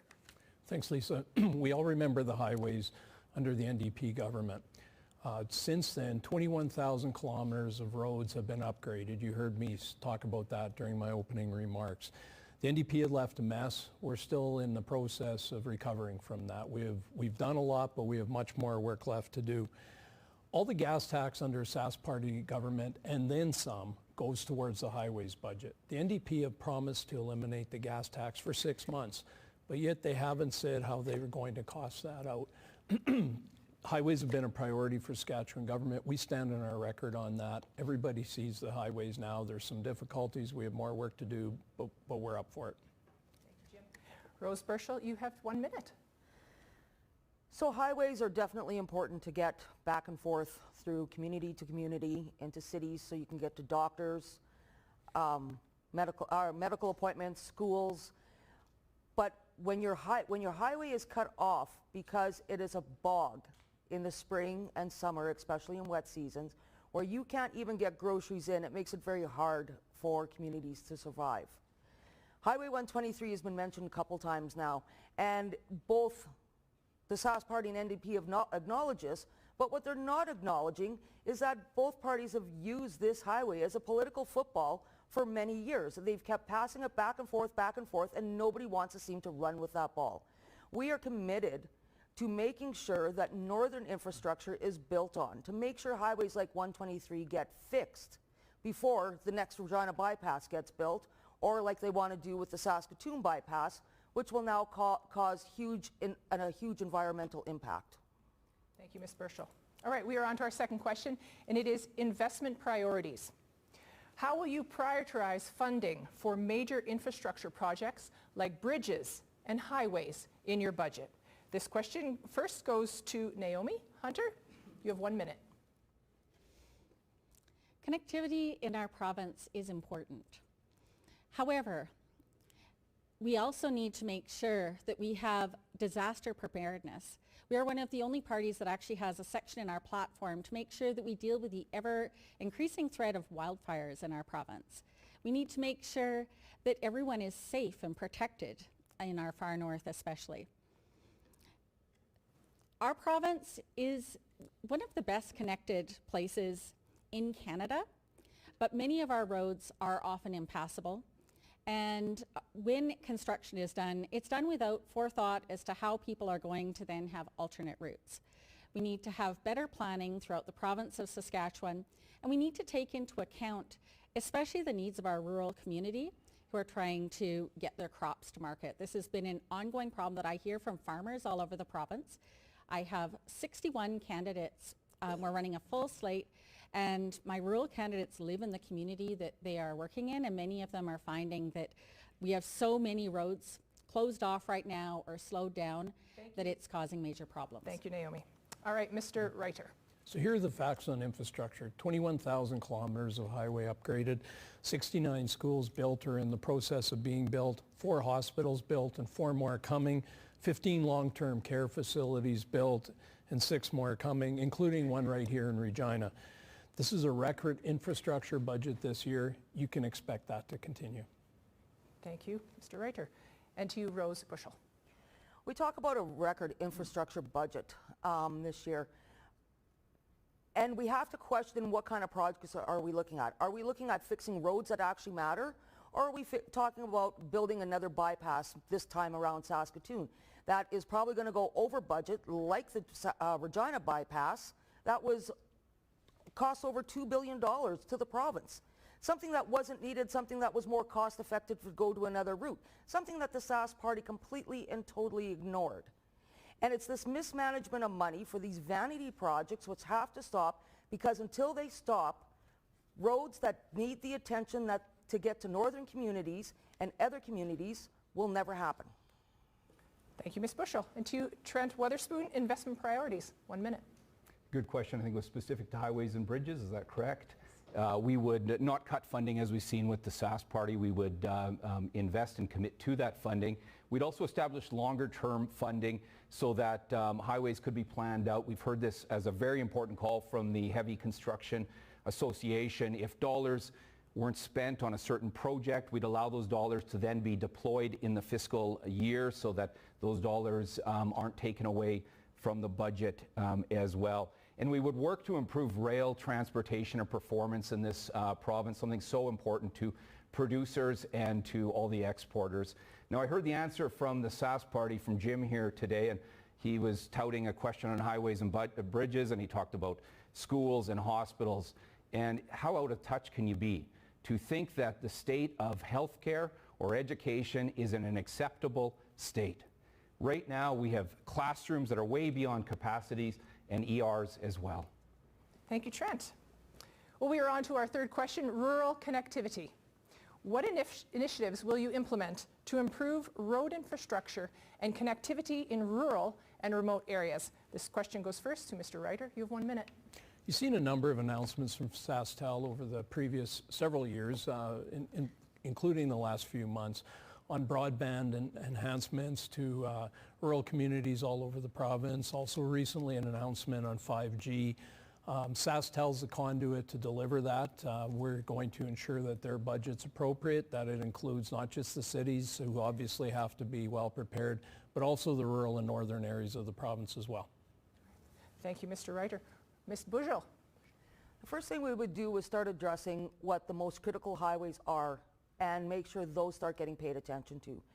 As for other areas of connectivity, one of the major things that I hear about is among fire departments is that the further north you go, the harder it is to keep in touch with truck to truck. And that is because the towers do not exist for them to do this. So what we would plan to do is make sure towers are put in so fire departments can communicate with each other, communicate with RCMP, SAS Power, Sask Energy, to make sure no further incidents happen at any kind of scene. Thank you, Ms. Bushell. And to you, Mr. Witherspoon. We'd get at connecting Saskatchewan and make it the priority that it needs to be, not slow walk it as we've seen under the Sask party. We would invest to connect rural Saskatchewan, our small towns, our villages, our farms, our First Nations, and of course up through the north as well. We know that this is about safety and quality of life. It's also a tremendous economic opportunity for rural and northern communities. We're ready to unlock that potential. We've advocated for fair funding from the federal government for broadband, and we've pushed the Sask party to scrap the dividend. Instead, they've taken hundreds of millions of dollars from SaskTel at a time they should have been investing and leveraging those dollars to connect Saskatchewan. Thank you. To you, Naomi Hunter. The Saskatchewan Greens have advocated for better connectivity throughout the province of Saskatchewan for a very long time. During COVID-19, we saw how rural children had a very hard time when we were faced with a global pandemic in just achieving the normal things that they needed to do for schooling because they simply didn't have the internet capacity that those in urban centers did. This can affect people in all areas of their life, but especially in achieving a higher economic status. It's really hard to take long-distance education classes when you simply don't have that internet available. The Saskatchewan Greens see this as a huge priority, and we are prepared to move forward working with the federal government to make sure that our remote communities are properly connected in this province. Thank you, Ms. Hunter. Well, we'll move on to event infrastructure. So candidates, our next question has been recorded in advance by Sandra Jackal. She is the Regina Hotel Association. Let's have a look. Events are a major driver to our visitor economy in Saskatchewan. How will your government prioritize investments to infrastructure, such as convention centers, arenas, and other sporting facilities, to ensure we remain competitive with other Canadian cities to attract and host major national and international events to our province and our city? All right, well, this first question will go to Ms. Bushell. You have 1 minute. So when it comes to event infrastructure, it is very important to bring these events, to bring that tourism into the province, whether it would be for a concert, potentially NHL hockey games, CFL games. We've seen a lot of changes throughout the province with the new stadium for football, and we're looking at the possibility of a new arena in Saskatoon for events. But one thing we have to look at when it comes to this event infrastructure is we got to invest in places for people to stay. We have to make sure that the jobs are there in place for people in hotels and restaurants, that we can accommodate the growth that is going to be needed during these events. And this is what I mean when it comes to investing in the most important part of our infrastructure in Saskatchewan, and that is people. By making sure they have the jobs, so when we have the tourists come in from out of province into cities to go see large events, they've got someplace to stay, and we've got staff that we can accommodate them as well. Thank you, Ms. Bushell. Mr. Witherspoon, you have 1 minute. Well, we would work with communities on this front. We're committed to grants around community rinks and some of that really important infrastructure that binds communities together. We have committed to some grants and incentives around revitalizing main streets across this province. And we would work to build up those opportunities that allow us to come together, to celebrate and to gather, because certainly that's what these events are all about. It's fair to say that the tax-heavy approach of the Sask party, sticking the PST onto rider games and rodeos and concerts and restaurants, certainly hasn't helped people come together and celebrate at a time where cost of living is high. You can just think of what it costs right now to bring a family of 4 from Yorkton in with the vehicle into a riders game. And you know, I think that this Sask party, they're pricing many Saskatchewan people out of some of that entertainment and those times that we should come together and celebrate. Thank you, Mr. Witherspoon. This goes to you, Naomi. You have 1 minute. The Saskatchewan Greens would pour money into helping to promote local artists, Saskatchewan people who are putting on events. We feel that there are a lot of high-quality festivals and events already taking place in our province that we can encourage tourism to come in and support.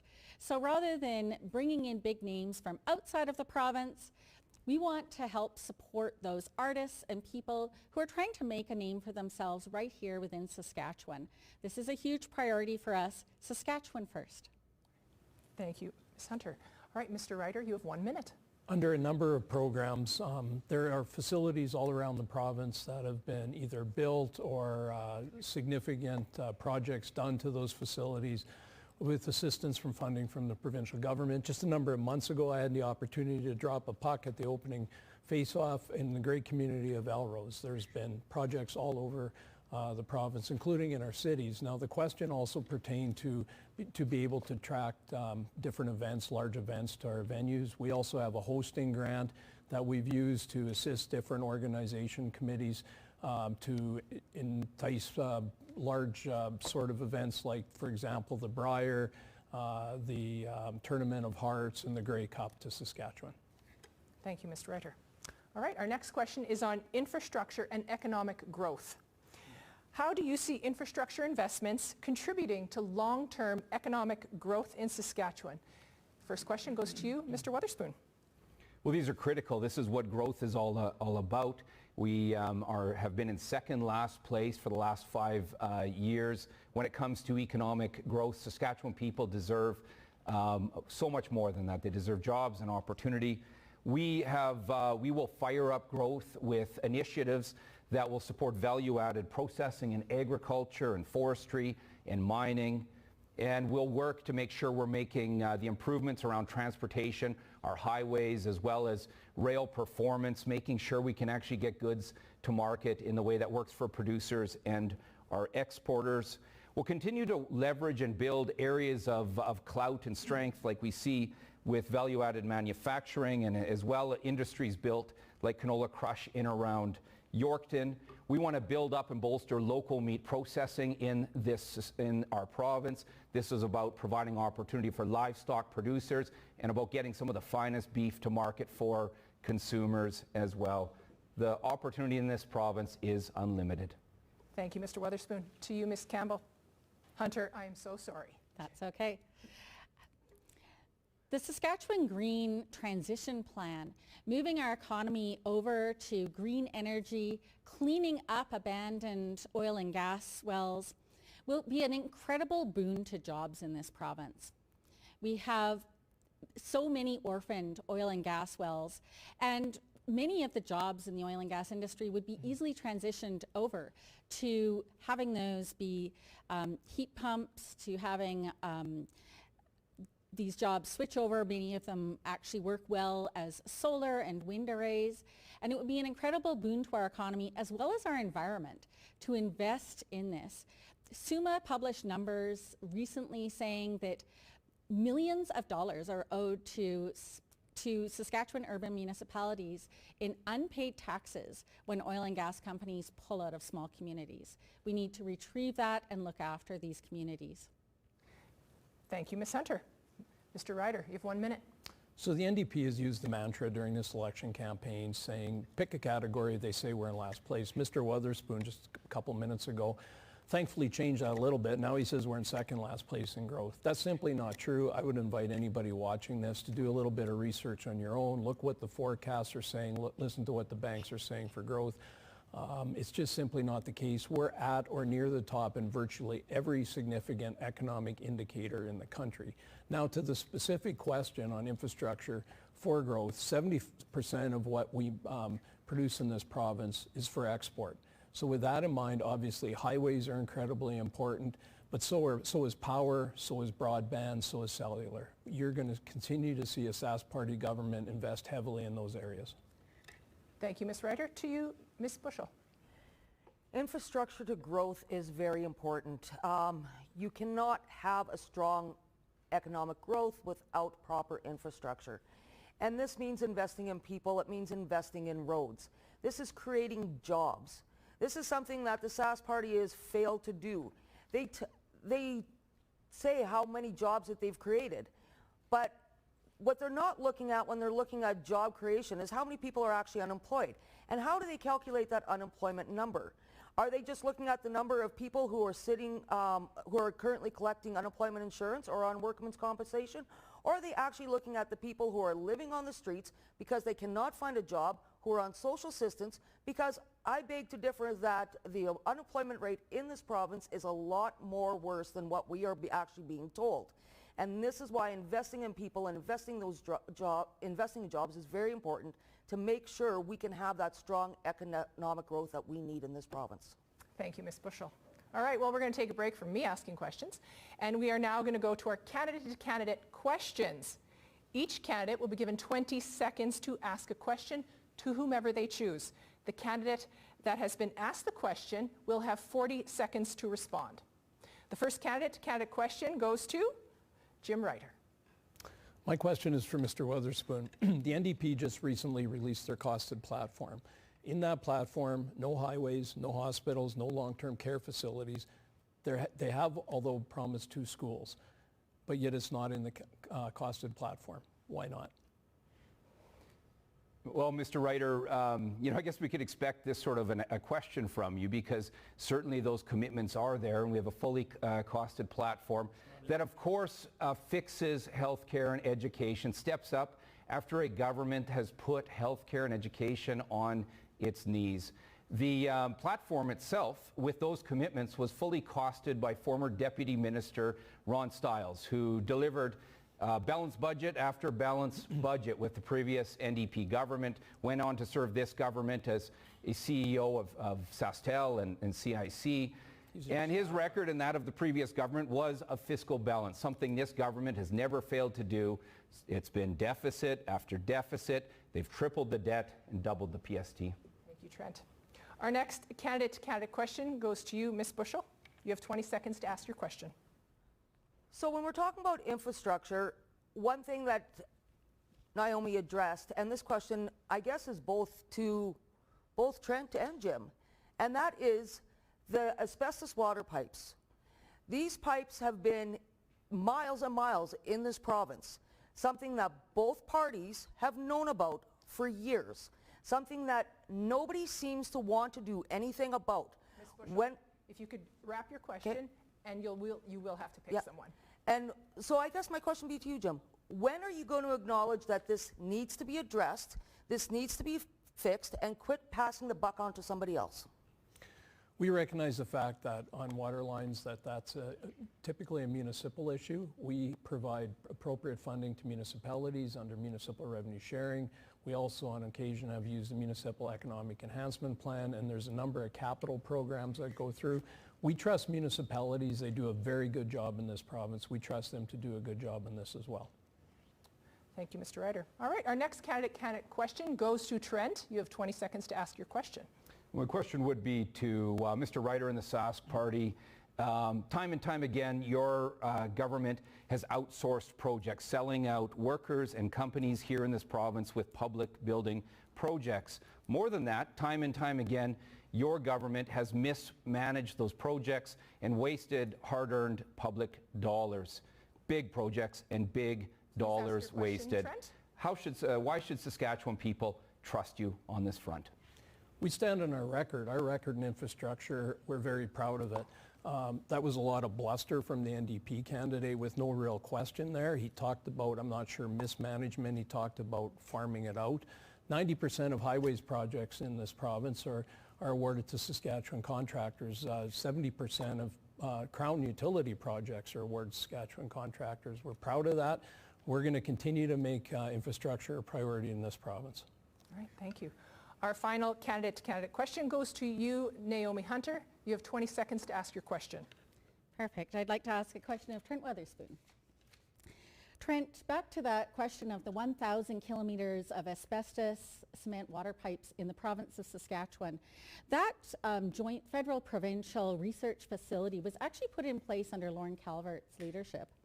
And it has been proven over and over again, W5 nationally did a major story on this. Please ask your question, Ms. Hunter. And I'm wondering why the NDP aren't bringing this up over and over and over again in question period. Why aren't we seeing more action on this? Aliana Young brought it up and then just kind of dropped it for several years. I want to know why the NDP isn't going after the Sask Party on this issue. Cancer is being caused by Trent, you asbestos. can answer the question. Thank you for the questions about asbestos cement water pipes, which are prevalent in Saskatchewan cities.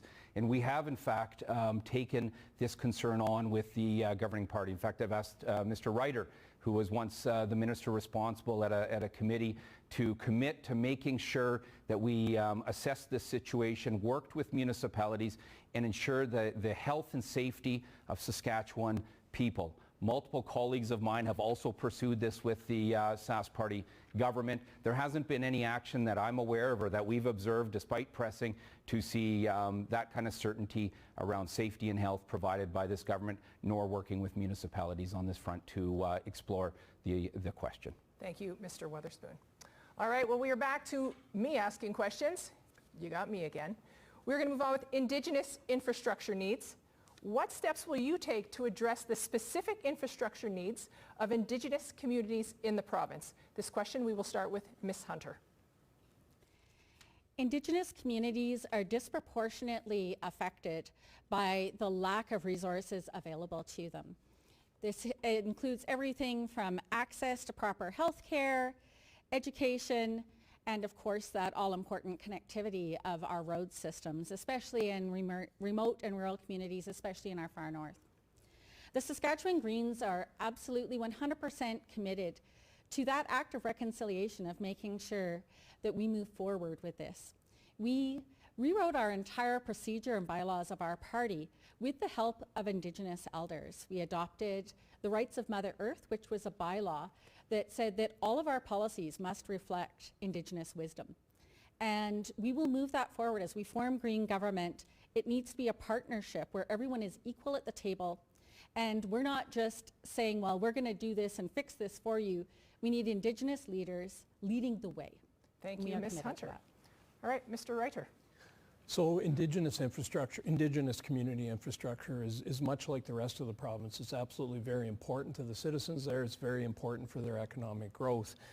Examples that I could use just, for example, Highway 956 from near Garson Lake to the Alberta border, recently been completed or almost completed. We believe that Alberta is making their side a priority, and you're going to see an opportunity there of all-weather road right to Fort Mac, which will be huge for economic growth. Other important areas, of course, are 5G, broadband, Infinet. There's been a number of announcements from SaskTel and those, including Indigenous communities. Thank you, Ms. Reiter. And to you, Ms. Bushell. Indigenous infrastructure is very important. We have to remember that these communities were here long before us. And because of that, we have to acknowledge that. And one thing that we seem to be missing out on is clean drinking water. A lot of these communities don't have clean drinking water. And this is something that's actually a fundamental right to every individual in this country, let alone the province. And so making sure we can supply them with that clean drinking water, access to roads so they can get groceries in and out, so they can go and buy groceries, have them be connected through internet, telephone systems, so they can stay in touch with loved ones that may live in the city due to health reasons, or just to make sure they can find the jobs that they desperately need as well. We need to invest in hospitals and schools for these communities as well, which is something that I don't see the Sask Party doing. Thank you, Ms. Bushell. Mr. Weatherspoon, you have 1 minute. Well, this is a really important question. It's about partnership and about working together and listening, and that's something that really hasn't happened. It's about listening and then partnering and then pursuing the actions to address the disparities that exist in health and social and educational infrastructure and support, as well as economic opportunities. And there are many that are being pursued with incredible leadership of First Nations across this province. I want to point specifically to connectivity, cell phone coverage and internet. There is a massive disparity for First Nations across this province and Métis communities. We've pushed this issue with this current government that has slow-walked connectivity all through rural Saskatchewan and that has really shut out First Nations communities in the north. Just the same for highways. Look at the state of Highway 155 up through La Loche and up into the north, or 123 into Cumberland House and Cumberland House Cree Nation. It's completely unacceptable. Thank you, Mr. Weatherspoon. All right, we're going to move on to climate resilience. How will you ensure that new infrastructure projects are designed to withstand climate change impacts such as extreme weather events? This first question will go to Jim Ryder. That'll be handled through our Ministry of SAS Builds, which has a number of very effective professional officials who deal with this. They deal with all the capital projects in the province from the different ministries. They'll ensure that we have the appropriate engineering professionals designing, and they'll be using the most current state-of-the-art standards. All right, thank you. To you, Ms. Bushell. When it comes to climate resilience, I think we need to start, when we look at engineers, start looking at engineers within the province that actually have lived here their whole life. We've got amazing students coming out of universities with engineering degrees that have got innovative ways in order to make sure that everything built is climate resilient. This is something that neither party has ever done or ever explored. Instead, they want to invest in engineering companies from outside of the province or outside of the country. People that do not know what our actual climate is like. They can guess, but they haven't lived it. And until they lived it, they have no way on how to do that. So the best way to tackle anything like this when it comes to make sure it's climate resilient is the way we want to approach all things. And that is through innovation, science, and technology. Thank you, Ms. Bushell. To you, Mr. Witherspoon. Well, we see the impacts of more severe weather events, whether they be drought or whether they be wind or whether they be flooding. We certainly need to build out infrastructure to handle these events, but then we also have to better manage water, for example, and making sure that we're not putting communities at undue risk and infrastructure at undue risk. Certainly the engineering standards for things like culverts and bridges, that needs to be done with Saskatchewan engineers and delivered by Saskatchewan workers, not outsourced out of the province, out of the country, as we see with the SAS party. And as for practical climate action, we know that we can deliver more affordable power and as well create thousands of jobs across the province by embracing affordable renewable power options, which would also reduce emissions, energy efficiency retrofits. And it's past time that we compensate producers, livestock producers, for their role in sequestering carbon through their grasslands. Thank you, Mr. Weatherspoon. And to you, Ms. Hunter. Saskatchewan is looking at extremes of weather that we've never even imagined before. At my farm, just a few years ago, when the heat wave that hit BC, the tail end of it hit my farm, and we saw fruit boiling on the vine as our harvester went by. As climate change worsens, Saskatchewan is a drought-prone province, and we need to look to making sure that we have the water that we need moving forward. 99.8% of Saskatchewan's drinking agricultural and crop water actually comes from Alberta. And as the glaciers melt, we are going to see increasing water scarcity. All of this while the SAS party tries to put more and more pressure onto the water systems that we do have. We need to scrap the Diefenbaker Dam expansion project that will only benefit a few wealthy farmers down in southern Saskatchewan. SMNRs are not a climate solution. We need to reinvest in solar and wind and clean energy, which Saskatchewan actually has the best solar gain and wind in the entire country. Thank you, Ms. Hunter. All right, we are moving on to the next question on expanding electricity. Now, candidates, our next question has been recorded in advance by Bill Probilski of Agriculture Producers of Saskatchewan. Let's have a listen. As farmers invest in new technologies like better grain dryers and other equipment to keep their farms competitive and efficient, their demand for electricity and natural gas increases. How will you reduce the costs of connecting and expanding electricity and natural gas infrastructure on their farms? All right, well, this first question will go to Rose Bushell. You have 1 minute. So there's many ways that we can look at expanding electricity to farms within communities. We can look at, number one, wind and solar, but we have to be honest when it comes to wind and solar. These are not efficient ways of producing electricity. We have got the coal plants that produce electricity. Those can be retrofit to now natural gas. Natural gas is still the cleanest form of energy produced in this province, and it's something that we need to start utilizing. You can go green all you want, but at the end of the day, you have to look at what's efficient, what's going to be the most cost effective, and yes, while these things are great to supplement, they are not the end-all be-all. Thank you, Ms. Bushell. Mr. Weatherspoon. Well, it's a really important question for producers and the entire province, because there's a very important decision that needs to be made around power production in the province, and we believe this is going to be done with really many options. But we need to make sure that we do our due diligence, and that anything we're advancing, the feasibility has to be there. The Sask Party has proven themselves untrustworthy to make these sorts of decisions, big or small. They've wasted dollars, so we need to get this right.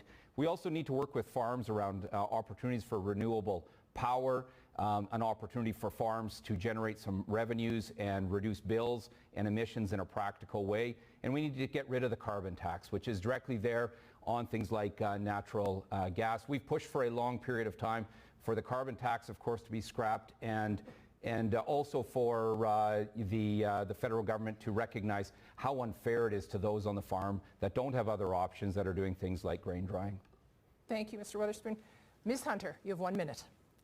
The carbon tax was always meant to be a revenue-neutral tax, and both the Sask Party and NDP have now started to take pot shots at the carbon tax. But this ignores the fact that one of the things that would bring immediate relief to Saskatchewan people, that Saskatchewan government actually has complete control over, would have been cutting the PST in this province. That would help farmers, that would help urban people. It should have been done this spring at the very latest, because the affordability crisis is out of control right now. And while everything else that we've talked about tonight is pressing issues in the province of Saskatchewan, what I hear on doorsteps from people is that they are crushed underneath the weight of the inflation and out of control prices that are happening across our country and in Saskatchewan right now. People need immediate relief. And the carbon tax was giving back more than it was taking. Here in Saskatchewan, we need solutions that can be implemented right now and should have been this spring. Thank you, Ms. Hunter. Mr. Ryder, you have 1 minute. Thanks, Lisa. So as we move forward and our economy continues to grow, our province continues to grow, it's imperative that the provincial government ensures a safe and reasonably priced supply of power for all our citizens. We've built natural gas power plants. We're looking at small modular reactors, and we're continuously looking at all options. As far as Mr. Weatherspoon's comment on the carbon tax, I would invite people to check the record. It's well documented both in Hansard and the legislature, news clips. For many years now, the NDP have supported the carbon tax, including the federal NDP. So I would invite people to check the record on this. This newfound wisdom is very new. All right, thank you, Mr. Ryder. We will move on to collaboration with municipalities. How will you work with local governments to address their infrastructure needs and ensure effective, proper delivery? This question will go to you first, Mr. Weatherspoon. Well, this is a really good and important question. When I think of our rural municipalities across the province, and I think of our urban municipalities, which include those rural villages and towns and smaller cities across the province and our larger cities, you have to work as a partner, and you have to be there to work together and then to work with the federal government as well. And on this front, to my pal, Mr. Ryder, you have to be able to walk and chew gum. So we can take on the federal government and battle them over this unfair carbon tax, and certainly we need to do that. But then we also need to be able to get to the table and advance opportunities around funding for things like infrastructure for our communities. This is a government that's been a one-trick pony. They've been all fight on this front, but haven't delivered. We need to be able to stand up and on issues like the carbon tax, but then deliver for communities across the province, and importantly, working on infrastructure as well, like connectivity, and our rural and urban municipalities have just been wonderful leaders on this front. Thank you, Mr. Weatherspoon. To you, Ms. Hunter, you have 1 minute. Municipalities bear the brunt of all the basic services that we as citizens really need. Many, especially rural communities, are really burdened underneath the weight whenever they need to have a new water treatment plant. And right now, when federal funds come in and transfers are made to the province and then down to urban municipalities, it's only at a rate of about 10% of that money.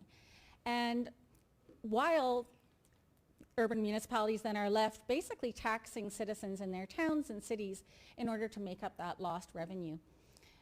I see municipalities in urban and rural Saskatchewan as the place where we're most likely to actually be able to see effective green change happen and have that move over to getting rid of our high amount of carbon emissions. So we need to support our local municipalities and make sure that they have the funds needed in order to support that kind of infrastructure. Thank you, Ms. Hunter. Mr. Reiter, you have 1 minute. Well, sooner or later, the NDP are going to revert to name calling, as Mr. Weatherspoon just did. I'm going to stick to the question, which was about our relationship with municipalities. We're going to do this through consultation and cooperation with both SARM and SUMA. Before politics, my background was in municipal administration. I'm very proud of the Sask Party government's record on dealing with municipalities, the record that we have on revenue sharing, which is the envy of municipalities across this entire country. The MEEP programs that we've used to help municipalities in any number of years. And we also, of course, when federal governments have had capital projects, we've cost shared in those as well. So again, we're going to work cooperatively with SARM, SUMA, and individual municipalities. You've seen our track record in that. I'm very proud of that. It's going to continue. Thank you, Mr. Reiter. Ms. Bushell, you have 1 minute. The biggest thing we need to do is look at, when it comes to communities, cities, small RMs, towns, is we need to start to listen. Something that the Sask Party hasn't been able to do. There's been many times at SARM conventions, SUMA conventions, and I know this because I was an RM councillor for many years. We would bring concerns to the floor. We would pass that resolution. It would get to the provincial level and it was ignored. Just like earlier on this year during SARM, the whole municipal police force was brought up and how most communities do not want it. They feel it's a waste of money. And what has the Sask Party done? They've ignored that. They've ignored and they've quit listening to small communities because the Sask Party feels that they know what's best for everybody, instead of letting people tell them what they need for themselves. And one thing we may have to do is, when we're listening, is look at reopening the revenue sharing, and we may have to increase that amount. Thanks, Ms. Bushell. All right. Our next topic is new home construction. So candidates, our next question has been recorded in advance by Stu Niebergall of the Regina and Region Home Builders Association. Take a listen. Twice the provincial government has introduced a PST rebate on new home construction as one step to address housing attainability and home ownership for Saskatchewan citizens. While the PST rebate on new construction has been welcome news, is it time for a more permanent solution to lower the PST on new housing? All right. Well, this first question goes to Naomi Hunter. I'm 100% in favor of Stu's suggestion. It is more than time that we look to this, and especially when we're talking about making sure that we have affordable housing, because that's one thing that our province is extremely short of. We have people who are just one paycheck away from ending up on the streets, and when they do, they are freezing to death in the streets in both Saskatoon and Regina, our major centres, but also in small towns in Saskatchewan. We need to make sure that everyone has somewhere to sleep at night. The Saskatchewan Greens, which move towards housing first policy like what we see in Finland, where people are rapidly transitioned into permanent housing, and we see an 80% effectiveness rate when that happens. Saskatchewan needs to make sure that nobody is sleeping on the streets this winter. All right. Thank you, Ms. Hunter. To you, Ms. Reiter, you have 1 minute. So Stu spoke to the PST on new home construction. There's also, of course, the first-time home buyers plan. It's again, we're in a situation across this entire country where housing prices have spiraled, and it's very difficult for people, especially young people starting out, to purchase a new home. In the midst of all that, Saskatchewan has the lowest rate of inflation in the province. We will continuously look for ways to help with housing, but we recognize certainly this is a national problem, especially in the larger cities in the country. Thank you, Mr. Reiter. And to you, Ms. Bushell. So the PST rebate on new housing is a Band-Aid fix, something that the Sask Party seems to be very good at doing. They like to put a Band-Aid on a big open wound. With seats in the legislature, the Progressive Conservative Party would push to make sure that we get rid of the PST on building materials and on labor to build those new houses. We would also push to make sure that over a 5-year plan, that a plan is made to build 5,000 homes that now become rent-to-own for individuals who may not qualify for a mortgage but do pay inflated costs for rent. This is all stuff that's very important to the people of Saskatchewan to make sure that they can actually realize the ownership of their first home. Thank you, Ms. Bushell. To you, Mr. Weatherspoon. Well, what a good and important question from Stu and the home builders here today. And this goes back to a debate from a number of years ago. After an election where this government promised they wouldn't hike taxes, the Sask Party then stuck Saskatchewan people with the biggest tax hike in our history, putting the PST on, well, just about everything, including on new homes, on home construction and renovations, driving up costs for people. This made no sense. It's the epitome of a job-killing tax. And it was all, more revenues to waste on projects that were mismanaged. We have been focused on the cost of living. We fought that tax that makes no sense, and we're working to deliver in this election real dollars into the pockets of Saskatchewan people who are working so hard as they face a once-in-a-generation cost of living challenge. We're committed to cutting the fuel tax for Saskatchewan people, suspending it for 6 months, and cutting the PST that was added by the Sask Party off of children's clothes as well as groceries. And we need to keep working on this front. We heard from Mr. Ryder that he thinks Saskatchewan is affordable. It's not what I hear from Saskatchewan people. All right, we will move on to funding sources. What are your plans for securing funds for infrastructure projects? Will you consider public-private partnerships? We will start with Mr. Ryder on this first question. So we'll continue with the capital plan. You've heard me talk before about our infrastructure plan we have. And capital infrastructure will, of course, be a priority. You've seen us build schools, hospitals, highways. That's going to continue. And as far as the question, Lisa, on public-private, we've used that in the past. We will do an evaluation. If it's in the best interests of taxpayers in Saskatchewan, we'll do it. If it's not, we'll do it the conventional way. Thank you, Mr. Ryder. To you, Ms. Bushell. You talk about funding. The problem is that Saskatchewan doesn't have a funding problem. We have got a spending problem. Something that the Sask Party likes to do. They like to spend and spend and spend on vanity projects. Over $2 billion on the Regina bypass. It'll be that, if not more, on the new proposed Saskatoon bypass. These are all vanity projects that didn't need to happen because crucial infrastructure is getting neglected. The money is there to do these projects, but we need to start managing our money a little bit better instead of spending like the federal Liberals. Thank you, Ms. Bushell. To you, Mr. Weatherspoon. Well, it really is the case that we don't have a revenue problem in Saskatchewan. We have a problem of management, or should I say with the Sask Party, mismanagement. At every turn and every project, small or large, the Sask Party find a way to spend more, get less, put taxpayers on the hook in a longer-term way, and of course shut out Saskatchewan workers and companies from the economic return and the job that they deserve. It makes no sense. We see this government approach this with their pension towards P3s that cost more, put taxpayers on the hook, bring higher interest, and shut out Saskatchewan companies and workers. We've seen that with the French company that the Sask Party hauled in to do the bypass and an overrun of over $1 billion. We've seen it as well where they've outsourced important construction with public projects like power generation and schools to companies outside of Saskatchewan and even down through the United States. We think those hard-earned tax dollars should be put to work here, creating opportunity and building the infrastructure we need. Thank you, Mr. Weatherspoon. To you, Ms. Hunter. You have 1 minute.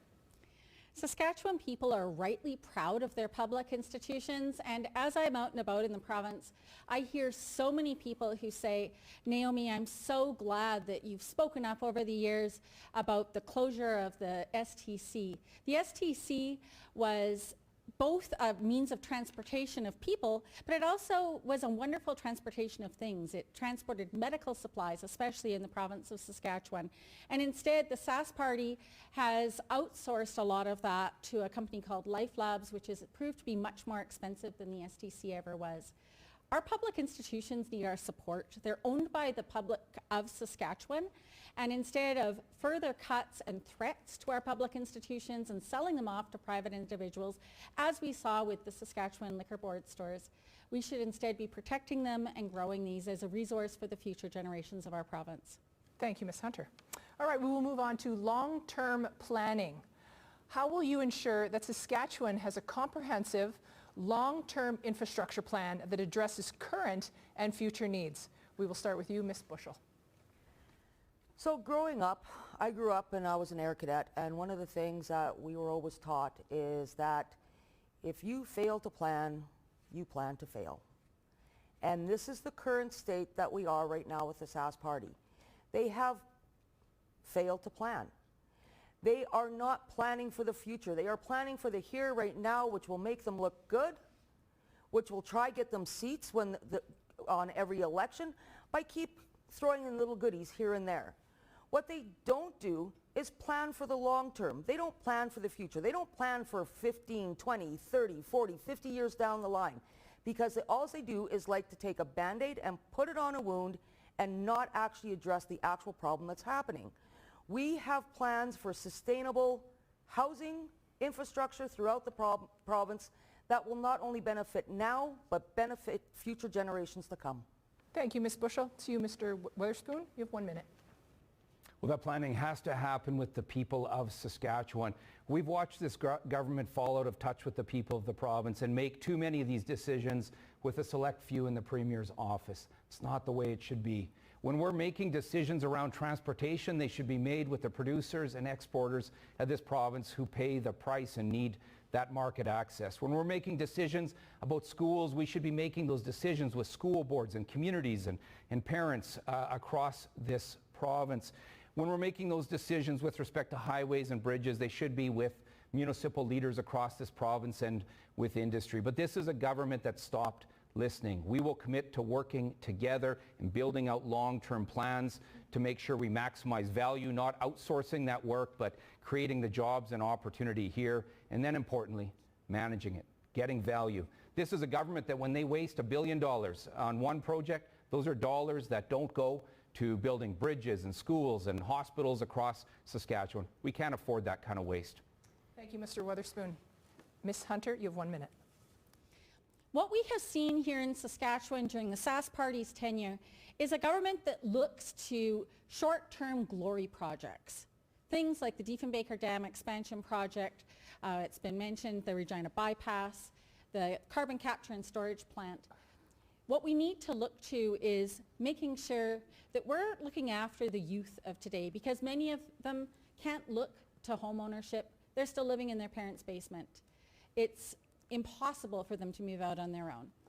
We need to look to making sure that we're checking to see what's going to happen with climate disaster, because the youth are also suffering under depression because they do not see a future for them. The Saskatchewan Green Party is looking to an all-hands-on-deck approach to make sure that we prepare Saskatchewan for the future that is coming with climate change. Thank you, Ms. Hunter. To you, Mr. Ryder. This planning is done in consultation with communities, with municipalities, with school boards. And I would come back to our record again. 21,000 kilometers of highway, 69 schools, 4 hospitals already built, 4 more underway, many long-term care facilities. Expect more infrastructure projects down the road. Thank you, Mr. Ryder. We will move on to education and training. What are your plans to enhance education to vocational training programs to meet Saskatchewan's future infrastructure needs? This question will start with Mr. Weatherspoon. You have 1 minute. Education is that foundation for the future, and whether we're talking about that K-12 system that's been so underfunded and cut and damaged by the current government, or whether it's those post-secondary and training and trades opportunities that extend opportunity beyond that, which also haven't been supported in the way that they need to be, and that have caused barriers by way of cost and tuition hikes. This is not the way to go. We know that our future and its potential is dependent on education. This is a government that has devastated our kids' classrooms, that has cut funding and taken us from first place per student to last place in our classrooms. We believe that our province will only live up to its full potential when young people have the opportunity to live up to theirs, and this is all about education. We've committed $2 billion in this budget, in this platform, to restoring the damage from the Sask Party, prioritizing education, building that future filled with hope and opportunity. Thank you, Mr. Weatherspoon. To you, Ms. Hunter. Education is incredibly important. We've seen teachers go on strike, and their demands were so incredibly reasonable. Most of the teachers' demands were not for more money. They for things that would make the lives of their students better, for better supports. We've seen teachers with higher and higher classroom sizes, with more complex needs, with students who need language supports. And these are things that the Sask Party has not listened to their demands on. And the result is that teachers are burning out. We need to support our educational system for the sake of our youth. Both my children have graduated from SciS programs, Sask Polytech here in the province, and are now going on to finish their university education. But the cost for post-secondary education is so incredibly high that they are faced with staggering debt. The Saskatchewan Greens feel that making post-secondary education free is something that would improve our province by having more trained professionals. Thank you, Ms. Hunter. Mr. Ryder, you have 1 minute. On education, on K-12 education, a record budget this year. On post-secondary, perfect example is the Sask Polytech campus consolidation in Saskatoon. It's a generational investment in our future. I would also point out to the graduate retention program, which Premier Moe has just recently announced, 20% increase to the graduate retention program. These and other programs are going to position us very well for the labor force of the future. Thank you, Mr. Ryder. And to you, Ms. Bushell. Well, I think first off what we need to do is we need to really start investing into public education. Public tax dollars are paid to education, and these tax dollars need to go back to public schools. This is where it starts. This is so the needs of schools and teachers can be addressed appropriately. Furthermore, we need to look at giving incentives for students graduating grade 12 to make sure that they look at entering trades in areas in which are needed the most. So the higher demand of the trade, the bigger the incentive there is for them to go enter it.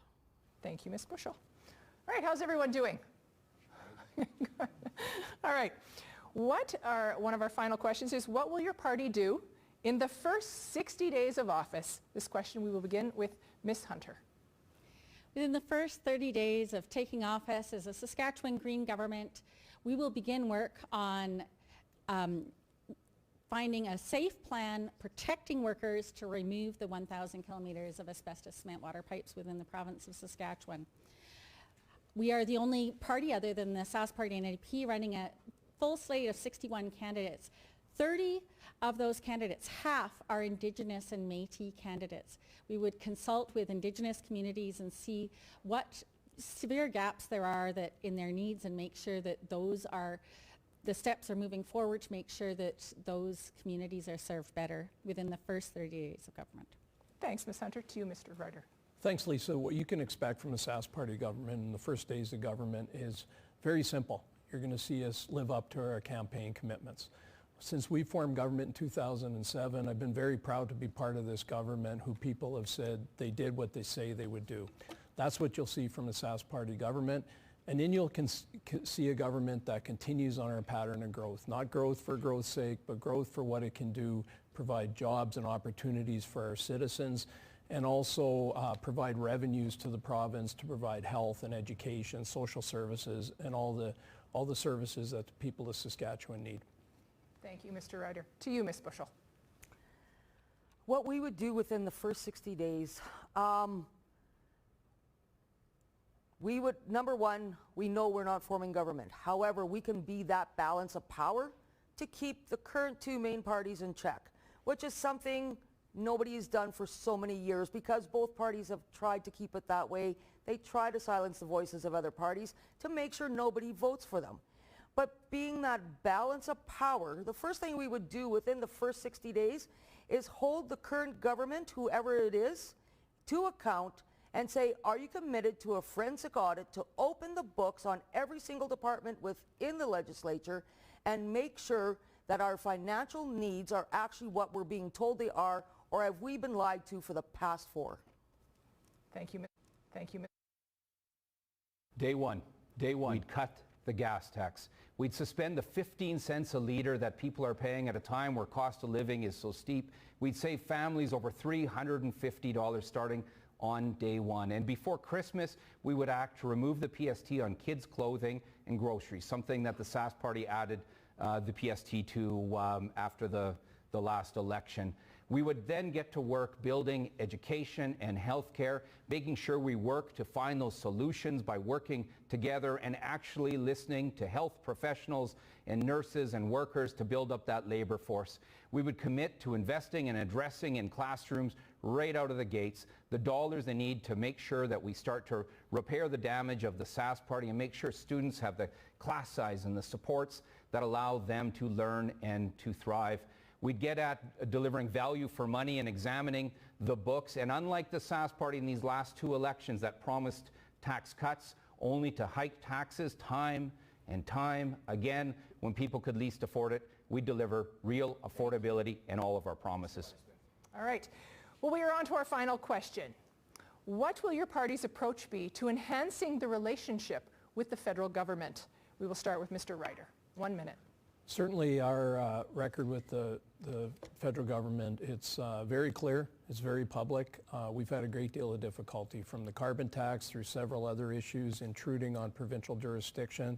We're going to continue to stand up for the federal government, and we're going to take solace in the fact the polls look like there will be a change in the federal government when an election's called. Thank you, Mr. Ryder. Ms. Bushell. When working with the federal government, I think the federal government, as well as the government currently here, has forgotten exactly the powers that the provinces have.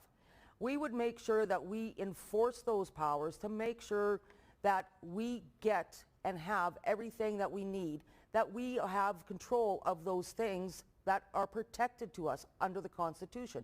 And to me, that's most important. It's time we stop letting Ottawa bully us, run us over, and tell the provinces what to do, when we can take control of the powers that we currently have protected and make sure we enforce that. Thank you, Ms. Bushell. To you, Mr. Weatherspoon. Well, our leader, Carla Beck, has written to every one of the leaders in Ottawa and has been clear about Saskatchewan's priorities. Number 1, cutting the carbon tax, ending this carbon tax, and then committing to important actions around broadband funding, as well as economic commitments and healthcare funding, and finally fixing equalization, something that this province faces an inequity that prevents Saskatchewan people the fairness they deserve within Confederation. Now that's the approach we'd take, and we would take that approach regardless of who's in Ottawa. Certainly we have to be clear with this current government and all leaders with respect to the carbon tax that it's not in our interests, but then we need to also work together with whoever's in Ottawa and whoever's the next Prime Minister on the areas that are important to Saskatchewan people. Full stop. The people we work for, Saskatchewan people, we will always advance their interests. When the federal government is proposing something that's not in our interest, we'll fight against it. When they're ready to work in our interests, we'll work together. Thank you, Mr. Weatherspoon. To you, Ms. Hunter, 1 minute. What is good for voters is cooperation. Voters like to see governments working together with one another for the good of the people in this province. And the 2 areas that fall completely underneath provincial jurisdiction are health and education. These are areas that we can look to our federal counterparts for help with. In Manitoba, when Wab Kinew became Premier, he immediately reached out to the federal government and was fully willing to be accountable when asking for money to help repair the broken healthcare system in Manitoba. The Saskatchewan Green Party wants to move forward in a spirit of cooperation with our federal counterparts in order to ensure the best future for Saskatchewan residents for the goods and services that they need. Thank you, Ms. Hunter. Well, I want to thank our candidates. We are now moving into closing comments. And to our viewers, we did a draw. Draws were made to see who would go first. And Trent Weatherspoon, you are first for closing comments. You will have 2 minutes. Folks, after everything I've heard tonight, I believe it now more than ever. It's time for change in Saskatchewan. The Sask Party has failed our kids. They're not getting the education they deserve because of Sask Party cuts. Overcrowded classrooms that have been underfunded and without the supports they need and deserve. They're failing healthcare workers, professionals, and importantly, patients. Many patients that are languishing and lying in hallways in emergency rooms that are 350% in some cases over capacity. This isn't safe. After 17 years in power, the Sask Party can't even manage the infrastructure that we've already got. They're certainly not up to the task of delivering the infrastructure we need for the future. The Saskatchewan NDP and Carla Beck are ready to deliver.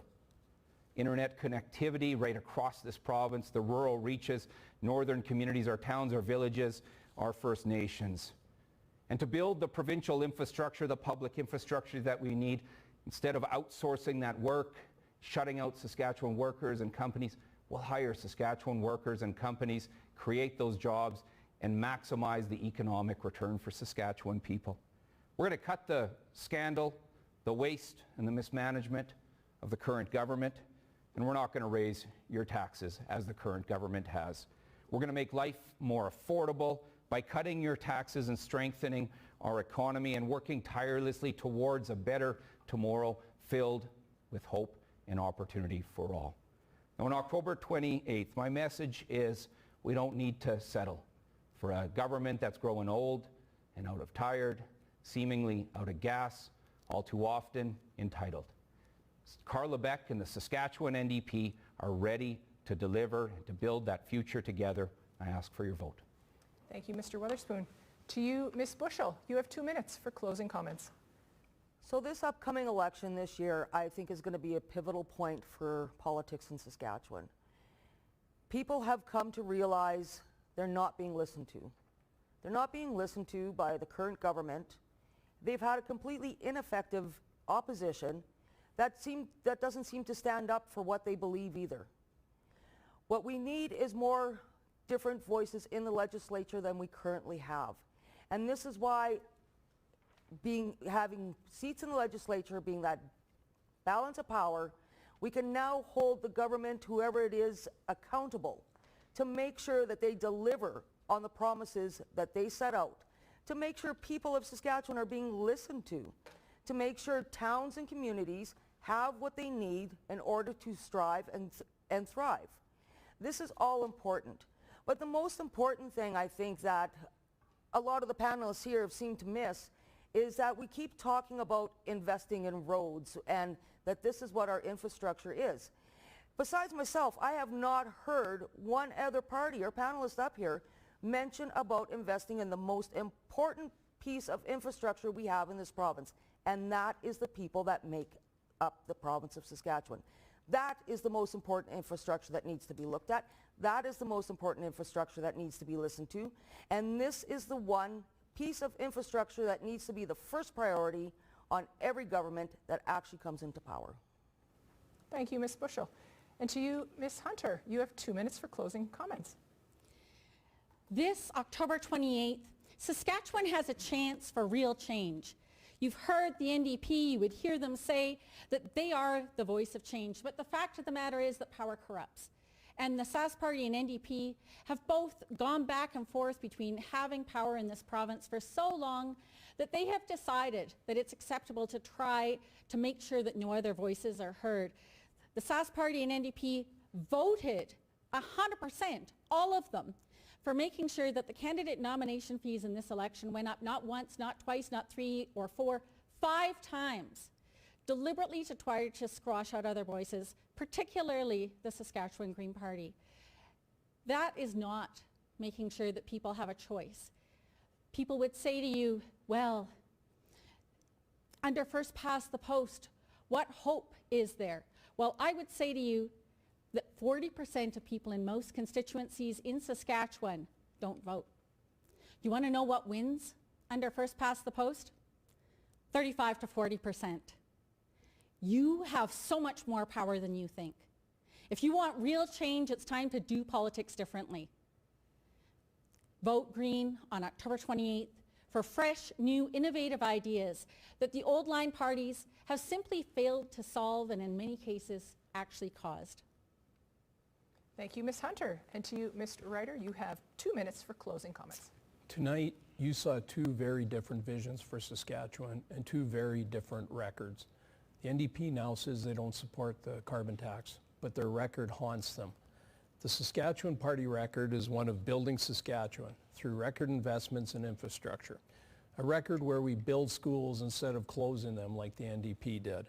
A record where Regina now has a new urgent care center rather than closing a hospital in the city as the NDP did. A record where the entire Regina area has a new highway bypass which increases safety and promotes economic growth rather than crumbling highways. This is a record worth running on. But we also have a vision for the future of our province.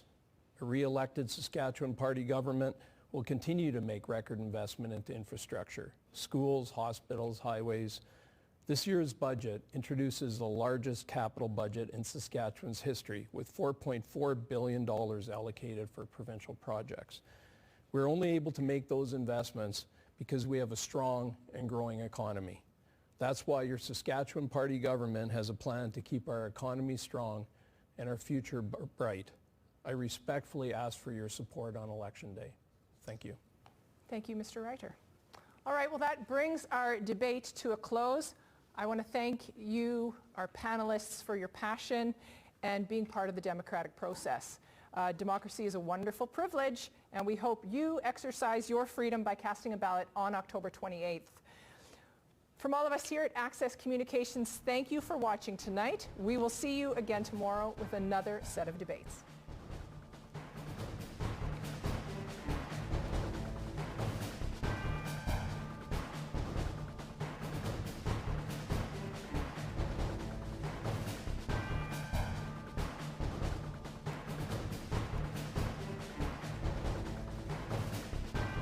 If you'd like to share your feedback on the program you just watched, contact us today